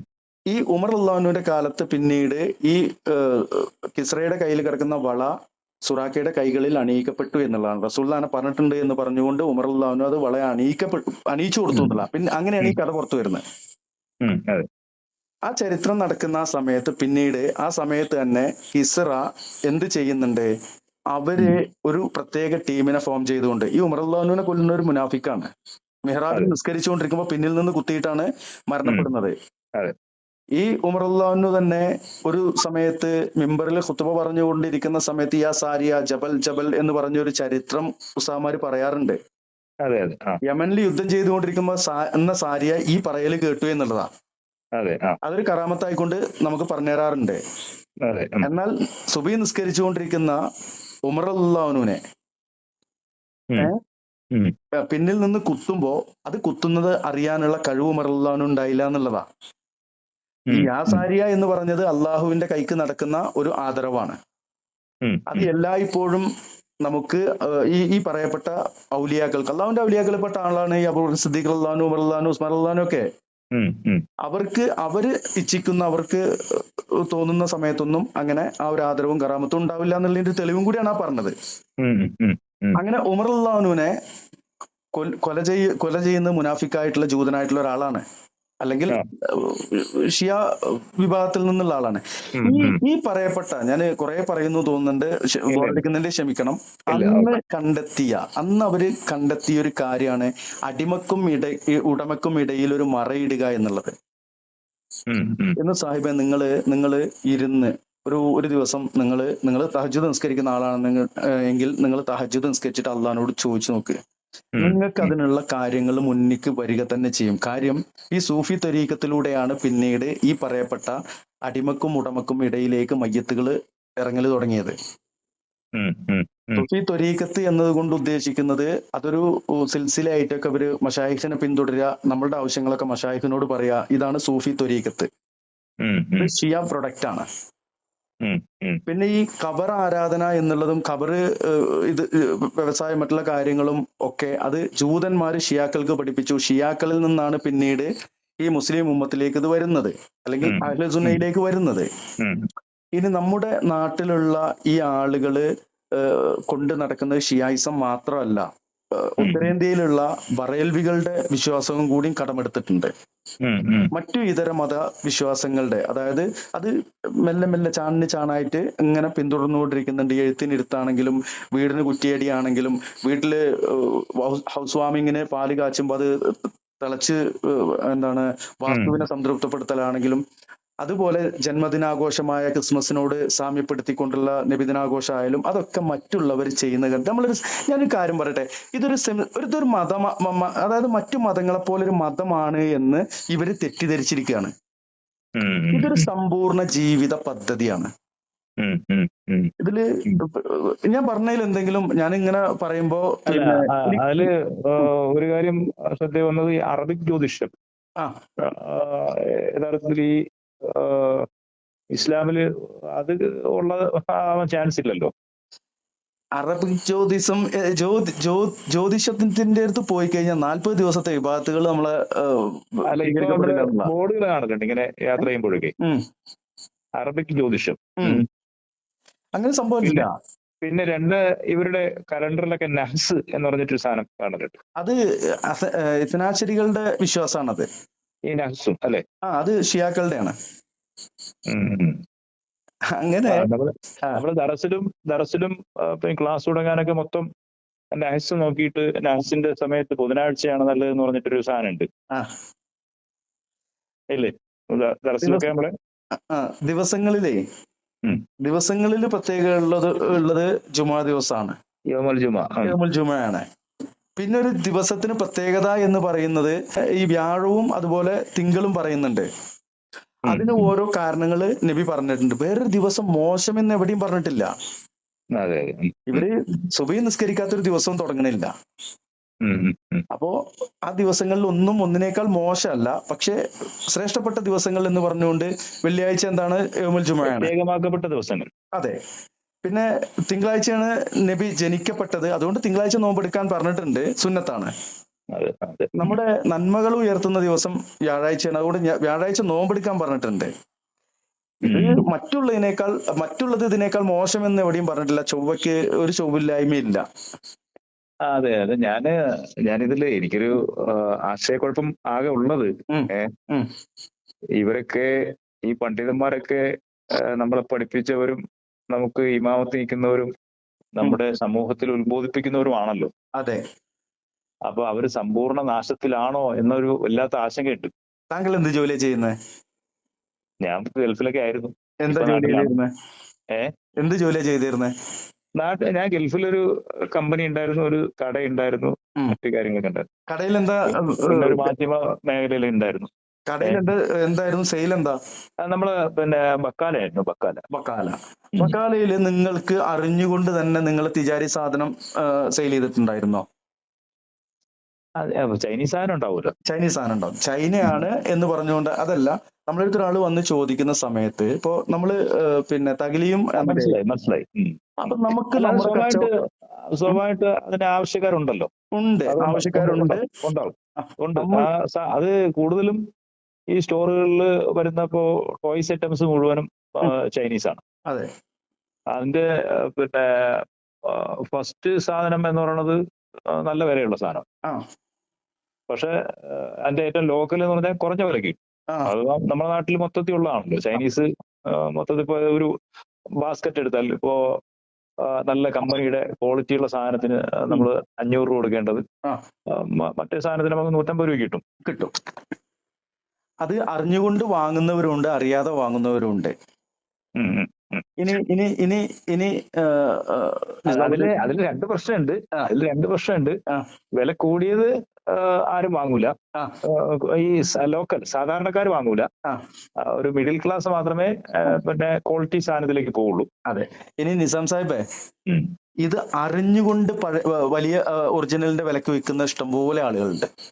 അത് മറ്റേ വലിയ സാധനങ്ങളൊക്കെയാണ്. നമ്മുടെ ഈ വാച്ച് പോലെയൊക്കെയുള്ള ഇപ്പോ റാഡോ യെസ്, അതിന്റെ കോപ്പീസ് ഉണ്ട്. അതെ. അത് അറിയുന്നവർക്ക് കോപ്പിയുടെ വിലയും കിട്ടും, അറിയാത്തവരെ അവർ പറ്റിക്കപ്പെടും. അപ്പൊ ഈ വിൽക്കുന്നവൻ അറിയില്ല ഇത്.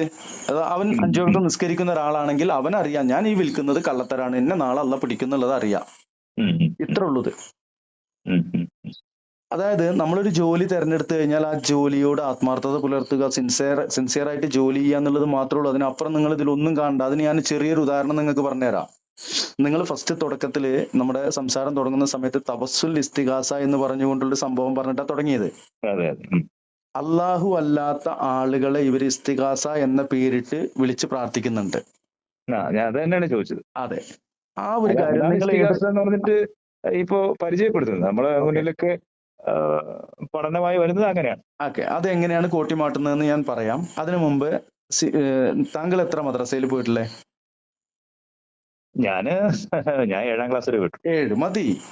ഈ 7ാം ക്ലാസ് വരെ ഏത് വിഭാഗം മദ്രസയിലാ പഠിച്ചേ? ഞാൻ ദക്ഷിണയുടെ ദക്ഷിണയുടെ. ഓക്കെ. പിന്നെ കുറച്ച് കിതാബൊക്കെ ഇങ്ങനെ ഒന്ന് ഓതിയിട്ടുണ്ട്. നമ്മുടെ മീറാൻ മൗലവിയുടെ ഒക്കെ വിഭാഗം ദക്ഷിണ കേരള. ദക്ഷിണ ഓക്കെ. ഓക്കെ. ഈ ദക്ഷിണ കേരളയുടെ ആണെങ്കിലും ഞങ്ങളുടെ ഭാഗത്തുള്ള 2 സമസ്തകളുണ്ട്. ഇവിടെ ദക്ഷിണല്ല. ഈ 2 സമസ്തകളുടെയും അവിടെയുള്ള ദക്ഷിണയുടെയും അതുപോലെ തന്നെ സംസ്ഥാനയുടെയും ഇനി കേരളത്തിലുള്ള സമസ്ത വിഭാഗങ്ങൾ ഏത് വിഭാഗം ഉണ്ടോ അവരുടെ എല്ലാവരുടെയും മദ്രസയിൽ പഠിപ്പിക്കുന്ന ഏതൊരു മദ്രസ പുസ്തകം ഉണ്ടോ ആ മദ്രസ പുസ്തകത്തിൽ ഈ ഇസ്തിഗാസ പഠിപ്പിക്കുന്നുണ്ടോ എന്ന് താങ്കളൊന്ന് അന്വേഷിക്കുക. അതായത് പറയും. പറയും.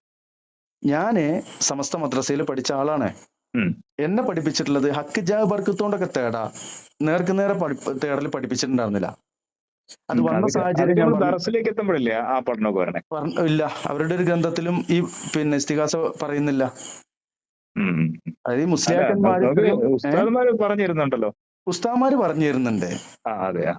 ഈ ഉസ്താദുമാർ പറഞ്ഞു തരുന്നത് എന്താന്ന് വെച്ച് കഴിഞ്ഞാൽ അവരുടെ മദ്രസ പാഠപുസ്തകങ്ങളിലോ അവരുടെ ദർസ് പുസ്തകങ്ങളിലോ അള്ളാഹു അല്ലാത്തവരോട് തേടാൻ, എന്നിട്ട് തേടിക്കഴിഞ്ഞാൽ അവർക്ക് കൊടുത്ത കഴിവ് അതിൽ നിന്ന് നമ്മളെ സഹായിക്കും, അതല്ലെങ്കിൽ അവർ അള്ളാഹിനോട് പറഞ്ഞിട്ട് നമ്മളെ സഹായിക്കും.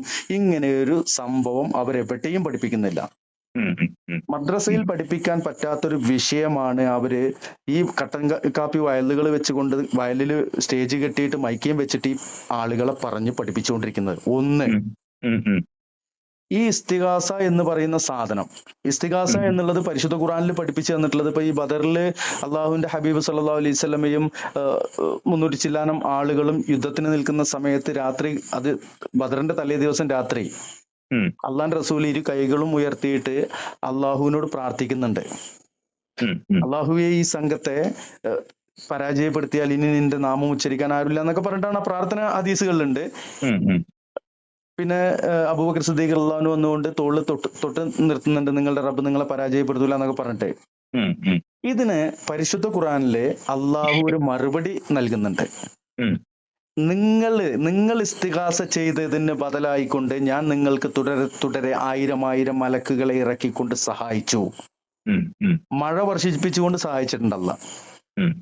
അപ്പോ ഇസ്തിഗാസ എന്നുള്ളൊരു കാര്യം അള്ളാഹിനോടുള്ളതായിട്ടാണ് ഞാൻ പഠിച്ചിട്ടുള്ളത്.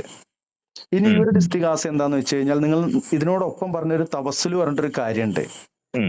തവസ്സുല് സുന്നത്തായ തവസ്സുലുണ്ട്, തവസ്സുല് ബിദ്അത്തായ തവസ്സുലും ഉണ്ട്. തവസ്സുൽ എന്ന പേരിൽ ഷിർക്കായ തവസ്സുൽ ഇവർ ചെയ്യുന്നുണ്ട്. തവസ്സുൽ എന്ന് പറഞ്ഞിട്ട് അള്ളാഹുവിന്റെ റസൂല് പഠിപ്പിക്കുന്ന ഒരു ചരിത്രമുണ്ട്. വലിയ ചരിത്രമാണ്, ചെറുതായിട്ട് പറയാം. ഒരു ഗുഹയിൽ അകപ്പെട്ട ഒരു 3 യുവാക്കള് ഉം. കഥ എവിടെയെങ്കിലും കേട്ടായിട്ട് ഓർമ്മ വരുന്നുണ്ടോ? അറിയാം അറിയാം. അവര് പുറത്തു വന്ന് അവര് ചെയ്ത 3 കാര്യങ്ങൾ മുൻനിർത്തിക്കൊണ്ടാണ് അവര് അള്ളഹാനോട് തേടിയത്. ആ പാറക്കല്ല് മാറി എന്നുള്ളതാണ്. അതെ. ഒരാളെയല്ല, അവര് ചെയ്ത നന്മ മുൻനിർത്തിയിട്ടാണ് അവര് അള്ളഹാനോട് പ്രാർത്ഥിച്ചത്. തവസ്സുൽ ചെയ്യാ, ഞാൻ നിങ്ങളെ അടുത്ത് ഞാനും പരിചയക്കാരാണെങ്കിൽ എനിക്ക് വേണ്ടി നിങ്ങൾ ദുആ ചെയ്യണേ എന്ന്, അതൊരു വസീലയാണ്. നിങ്ങൾ വഴി എനിക്കൊന്ന്, അത് പിന്നെ നിങ്ങൾക്ക് ഒരു പ്രത്യേകത എന്നുള്ളതല്ല. മുഅ്മിനായ മനുഷ്യനോട് ദുആ കൊണ്ട് വസിയത്ത് ചെയ്യാം, പരസ്പരമായ. ഞാൻ മരിച്ചു കിടക്കുമ്പോ എന്റെ അടുത്ത് വന്നിട്ട് നിങ്ങൾ ദുആ കൊണ്ട് വസിയത്ത് ചെയ്യുമ്പോഴാണ് പ്രശ്നമുള്ളൂ. ഞാൻ മരിച്ചു പിന്നെ കബറടക്കിയിട്ട് വന്നിട്ട് നിങ്ങൾ എന്നോട് പറയാണ്, എന്നിട്ട് അള്ളഹാനോട് ചോദിച്ചു വാങ്ങി തരീന്ന് പറഞ്ഞാല് അത് ഭൂലോക വിഡ്ഢിത്താണ്. പിന്നെ തവസ്സുലുള്ളത് അള്ളാന്റെ നാമങ്ങൾ ഉരുവിട്ടുകൊണ്ട്, ഖുർആൻ ആയത്തുകൾ ഓതിക്കൊണ്ട്, ഖുർആനിൽ ദുആകളുണ്ട്. ഇതൊക്കെയാണ് അള്ളാന്റെ റസൂൽ നമ്മളെ പഠിപ്പിച്ചിട്ടുള്ളത്. അള്ളാന്റെ റസൂല് മരിച്ചുപോയ ഒരാളെ വിളിച്ചു തേടാൻ പഠിപ്പിച്ചിട്ടില്ല, പഠിപ്പിച്ചിട്ടുണ്ട് എന്നാണ് ഇവര് ഓരോ ഹദീസ് വാറോലകൾ കൊണ്ട് പറയുന്നത്. ഒരു സ്വഹാബിയും അത് ചെയ്തിട്ടില്ല. അല്ല, ഇതില് പിന്നെ പ്രവാചകനെ മുൻനിർത്താമെന്നുള്ള സാധനം വരുന്നുണ്ട്. അതെങ്ങനെ വരുന്നത് പറയും? അല്ല, ഞാൻ പറഞ്ഞ ഉസ്താദുമാര് പറയുന്നുണ്ട് എന്ന് പറയാം. അതെങ്ങനെ അറിയോ? ഒരു കണ്ണുപൊട്ടനായ ആള് റസൂലുള്ളാന്റെ അടുത്ത് വന്ന് പറഞ്ഞു. അതുപോലെ തന്നെ മഴയില്ലാത്തത് കൊണ്ട് റസൂലുള്ളാന്റെ അടുത്ത് മഴ ചോദിച്ചു. അതുപോലെ തന്നെ മൂസാ നബിയുടെ കൗമ് വെള്ളമില്ലാഞ്ഞിട്ട് മൂസാ നബിനോട് വെള്ളം ചോദിച്ചു എന്നൊക്കെ പറഞ്ഞത്. ആ റസൂലുള്ള വഫാത്തായി പോയതിനു ശേഷം അവര് ചോദിച്ചിട്ടില്ല, ചോദിക്കാൻ പഠിപ്പിച്ചിട്ടുമില്ല. അങ്ങനെ ഉണ്ടെങ്കിൽ ഈ ഖുർആന് ആദ്യമായിട്ട് ഇറങ്ങുന്നത് സ്വഹാബാക്കളിലേക്കാണ്. ഈ മൂല്യന്മാര് പറയുന്ന രൂപത്തിലാണെങ്കിൽ അവരാണ് ആദ്യം അത് ചെയ്യേണ്ടത്. അള്ളാന്റെ റസൂല്. പിന്നെ വേറെ കാര്യമുണ്ട്, ഇവർ ഇങ്ങനത്തെ പാറോലക്ക് വേണ്ടിയിട്ടും വളഞ്ഞു മൂക്കുടിക്കുക. അള്ളല്ലാത്തവരെ വിളിച്ച് പ്രാർത്ഥിക്കാൻ നിസാമുദ്ദീൻ സാഹിബ് ഒന്നും കൂടിയും കാര്യങ്ങള് മനസ്സിലാക്കുന്ന ആളാണ് എന്നുള്ളൊരു ബോധ്യത്തിലാണ് ഞാൻ ഈ പറയുന്നത്. അവര് ഇങ്ങനത്തെ കാര്യങ്ങള് വാദിക്കാൻ വേണ്ടിയിട്ട് മൂസാ നബിയുടെ കൗമിനെ കൊണ്ടുവന്നൊക്കെ പറയും. മൂസാ നബി മരിച്ചതിന് ശേഷമല്ല കൗമ് വെള്ളം ചോദിച്ചിരിക്കുന്നത്. മൂസാ നബിയുടെ മുമ്പിലുള്ള, മൂസാ നബി പ്രവാചകനാണ്, മോചിതത്തുണ്ട് എന്നുള്ള അറിയണ കൗമാണ്. വടി താഴെ ഇട്ടാല് അത് പെരുമ്പാമ്പാവുന്നൊക്കെ കണ്ടിട്ടുള്ള ജനതയാണ്. ആ ഒരു അർത്ഥത്തിൽ മോചിതത്ത് കാണിക്കുന്ന ആളാണ്. ഈ റസൂലുള്ളയും ഒരു പ്രവാചകനാണ്, അള്ളാഹുവോട് അടുത്ത ആളാണ്, നുബുവത്തുണ്ട്, വഹിയുണ്ട് എന്നൊക്കെ അറിയുന്ന കൗമാണ് വന്നിട്ട് പറയുന്നത് അള്ളാഹുവോടൊന്ന് പറയണേന്ന് പറയുന്നത്. അത് ഒരിക്കലും അത് തെറ്റല്ല. വഫാത്തായ നബിയോട് പിന്നെയും തേടാൻ പഠിപ്പിച്ചിട്ടില്ല എവിടെയും. ഞാൻ എന്റെ ഉസ്താദിനോടെ ഞാന് ഇങ്ങനെ 2 കാര്യങ്ങൾ ചോദിച്ചിരുന്നു. അതായത് വളരെ ചെറുപ്പത്തിൽ തന്നെ. എന്താണ്, ഒന്ന് മൗലൂദ്, അത് ഞാൻ ഓതുന്നില്ല എങ്കിൽ പ്രശ്നമുണ്ടോ? ഇങ്ങനെയൊക്കെ ഒരു ചർച്ചയുണ്ടല്ലോ. അപ്പൊ അതുകൊണ്ട് അതെന്താണ് അതിന്റെ സംഗതി? ഞാൻ ഓതിയില്ലെങ്കിൽ എന്താണ് പ്രശ്നം? എനിക്കത് താല്പര്യമില്ലെങ്കിൽ നിങ്ങൾ ഓതണ്ട, അത് ഓതില്ല എന്ന് പറഞ്ഞിട്ട് അയാള് പിന്നെ യാതൊരു പ്രശ്നമില്ല, അയാള് കാഫറാവോ സാധനം ഒന്നുമില്ല, അയാൾക്ക് സ്വർഗം നിഷേധിക്കുക ഒന്നുമില്ല, അത് നിങ്ങൾ ചെയ്യണ്ട. പക്ഷെ ചെയ്യുന്നവരെ കുറ്റം പറയാൻ വേണ്ട എന്നാണ് മൂപ്പര് ഉദ്ദേശിച്ചത്. അത് ദക്ഷിണ കേരളയുടെ ഒരു നിലപാടാണ്. അതേപോലെ പിന്നെ ഈ സിയാറത്തിനെ സംബന്ധിച്ചും ഇതേ നിലപാട് തന്നെയാണ് പറഞ്ഞത്. ഈ സിയാറത്ത് തെറ്റിദ്ധരിപ്പിക്കപ്പെട്ടാണ് സാഹിബേ. മനസ്സിലായി, അറിയാം. സിയാറത്ത് ചെയ്യാം, സിയാറത്ത് ഉണ്ടല്ലോ, സിയാറത്ത് അനുവദനീയമായ സിയാറത്തുണ്ട്, അനുവദനീയമല്ലാത്ത രീതി എന്നുള്ളതാണല്ലോ ഈ തർക്കമുള്ളത്. അതായത് ഈ മൗലീദിന്റെ ഒരു കാര്യം കൂടി ഒന്ന് സൂചിപ്പിക്കട്ടെ. പറഞ്ഞോളൂ. നമ്മൾ നേരത്തെ പറഞ്ഞ ഹദീസുകളും ആയത്തും ഓർമ്മയുണ്ടല്ലോ. അതെ. ആ കാലത്ത് ഈ സംഭവം മൗലൂദുകളോ അല്ലെങ്കിൽ ഇങ്ങനത്തെ കാര്യങ്ങളൊന്നുമില്ല, പിന്നീട് ഉണ്ടായതാണ്. അപ്പോ സ്വർഗത്തിന്റെ അവകാശികൾ ആരൊക്കെയെന്ന് ചോദിച്ചപ്പോ ഞാനും എന്റെ സ്വഭാവത്തും നിലകൊള്ളുന്ന ചര്യ മാർഗം എന്ന് പറഞ്ഞാൽ പിന്നെ അവിടെ നമ്മള് ഇവര് തന്നെ പറഞ്ഞിട്ടുണ്ട്. അതായത് താവയുടെ ഗ്രന്ഥത്തില് അഹ്ലുസുന്നയുടെ പടവാൾ എന്നും പറഞ്ഞിട്ട് ഒരു പൊക്കിപ്പിടിക്കുന്ന താവയുടെ ഗ്രന്ഥത്തിലുള്ളത് മൗലൂദ് കഴിക്കുന്നത് ഹിജ്റ 300 ശേഷമാ എന്ന് പറഞ്ഞുകൊണ്ടൊരു ഇതുണ്ട്. മൗലൂദ് മുമ്പ് പതിവില്ലാത്തതാണ്, ഹിജ്റ 300 ശേഷം വന്നതാണ്. ഈ ഹിജ്റ 300 ഏതാണ്? ഒരു ഹദീസ് ഉണ്ട്, ഖൈറുന്നാസി ഖർനി സുമ്മല്ലദീന യലൂനഹും സുമ്മല്ലദീന യലൂനഹും. ഉത്തമരായ കാലഘട്ടം സ്വഹാബാക്കളാണ്, താബഈങ്ങളാണ്, തബഉ താബഈങ്ങളാണ്. പല കാലം കഴിഞ്ഞപ്പോ പിന്നെ ഷിയാക്കൾ പറിച്ചുണ്ടാക്കിയ സാധനമാണ് ഈ മൗലൂദ്. അതിന്റെ അപ്പുറം അതിനൊരു വാല്യൂ ഇല്ല. അല്ല, അതില് എനിക്കും ആ ഒരു പിന്നെ പ്രശ്നം തോന്നാറുണ്ട് സ്വാഭാവികമായിട്ടും. അത് വേറെ ദിവസമേ ഞാനിപ്പോ ഇപ്പൊ അനുഭവിച്ചൊരു പ്രശ്നം, അതായത് ഈ മുഹറം ഒന്ന് പിന്നെ തമിഴന്മാര് കണ്ട പേറയിൽ നമ്മൾ നോമ്പ് പിടിക്കൂല എന്നും ആ പിന്നെ ഇവിടെ ഈ തിരുവനന്തപുരത്ത് ഇപ്പൊ ഒരു കാളി ഫോറം ഉണ്ട്. ഉം അപ്പൊ അവര് തമിഴ്നാട്ടില് പിന്നെ എത്ര 169 കിലോമീറ്ററാ 67 കിലോമീറ്റർ ഉള്ള അപ്പുറത്ത് പിറ കണ്ടു, അതുകൊണ്ട് ഞങ്ങൾ അത് സഹീഹാണെന്ന് പറഞ്ഞിട്ട് പ്രഖ്യാപിച്ചു. ആ അപ്പോ ഇപ്പുറത്ത് ദക്ഷിണയുടെ തന്നെ തൊടിയൂര് വന്നിട്ട് അതിനെ റദ്ദാക്കി. ആ അങ്ങനെ ഇപ്പൊ എനിക്ക് തോന്നുന്നു കേരളത്തിൽ പിന്നെ വെള്ളി, ശനി, ഞായർ, തിങ്കളൊക്കെ മുഹറം 9 ഒക്കെ 10 ആയിരുന്നു. ആ കേരളത്തിൽ 3 ദിവസം ഉണ്ടായിരുന്നു.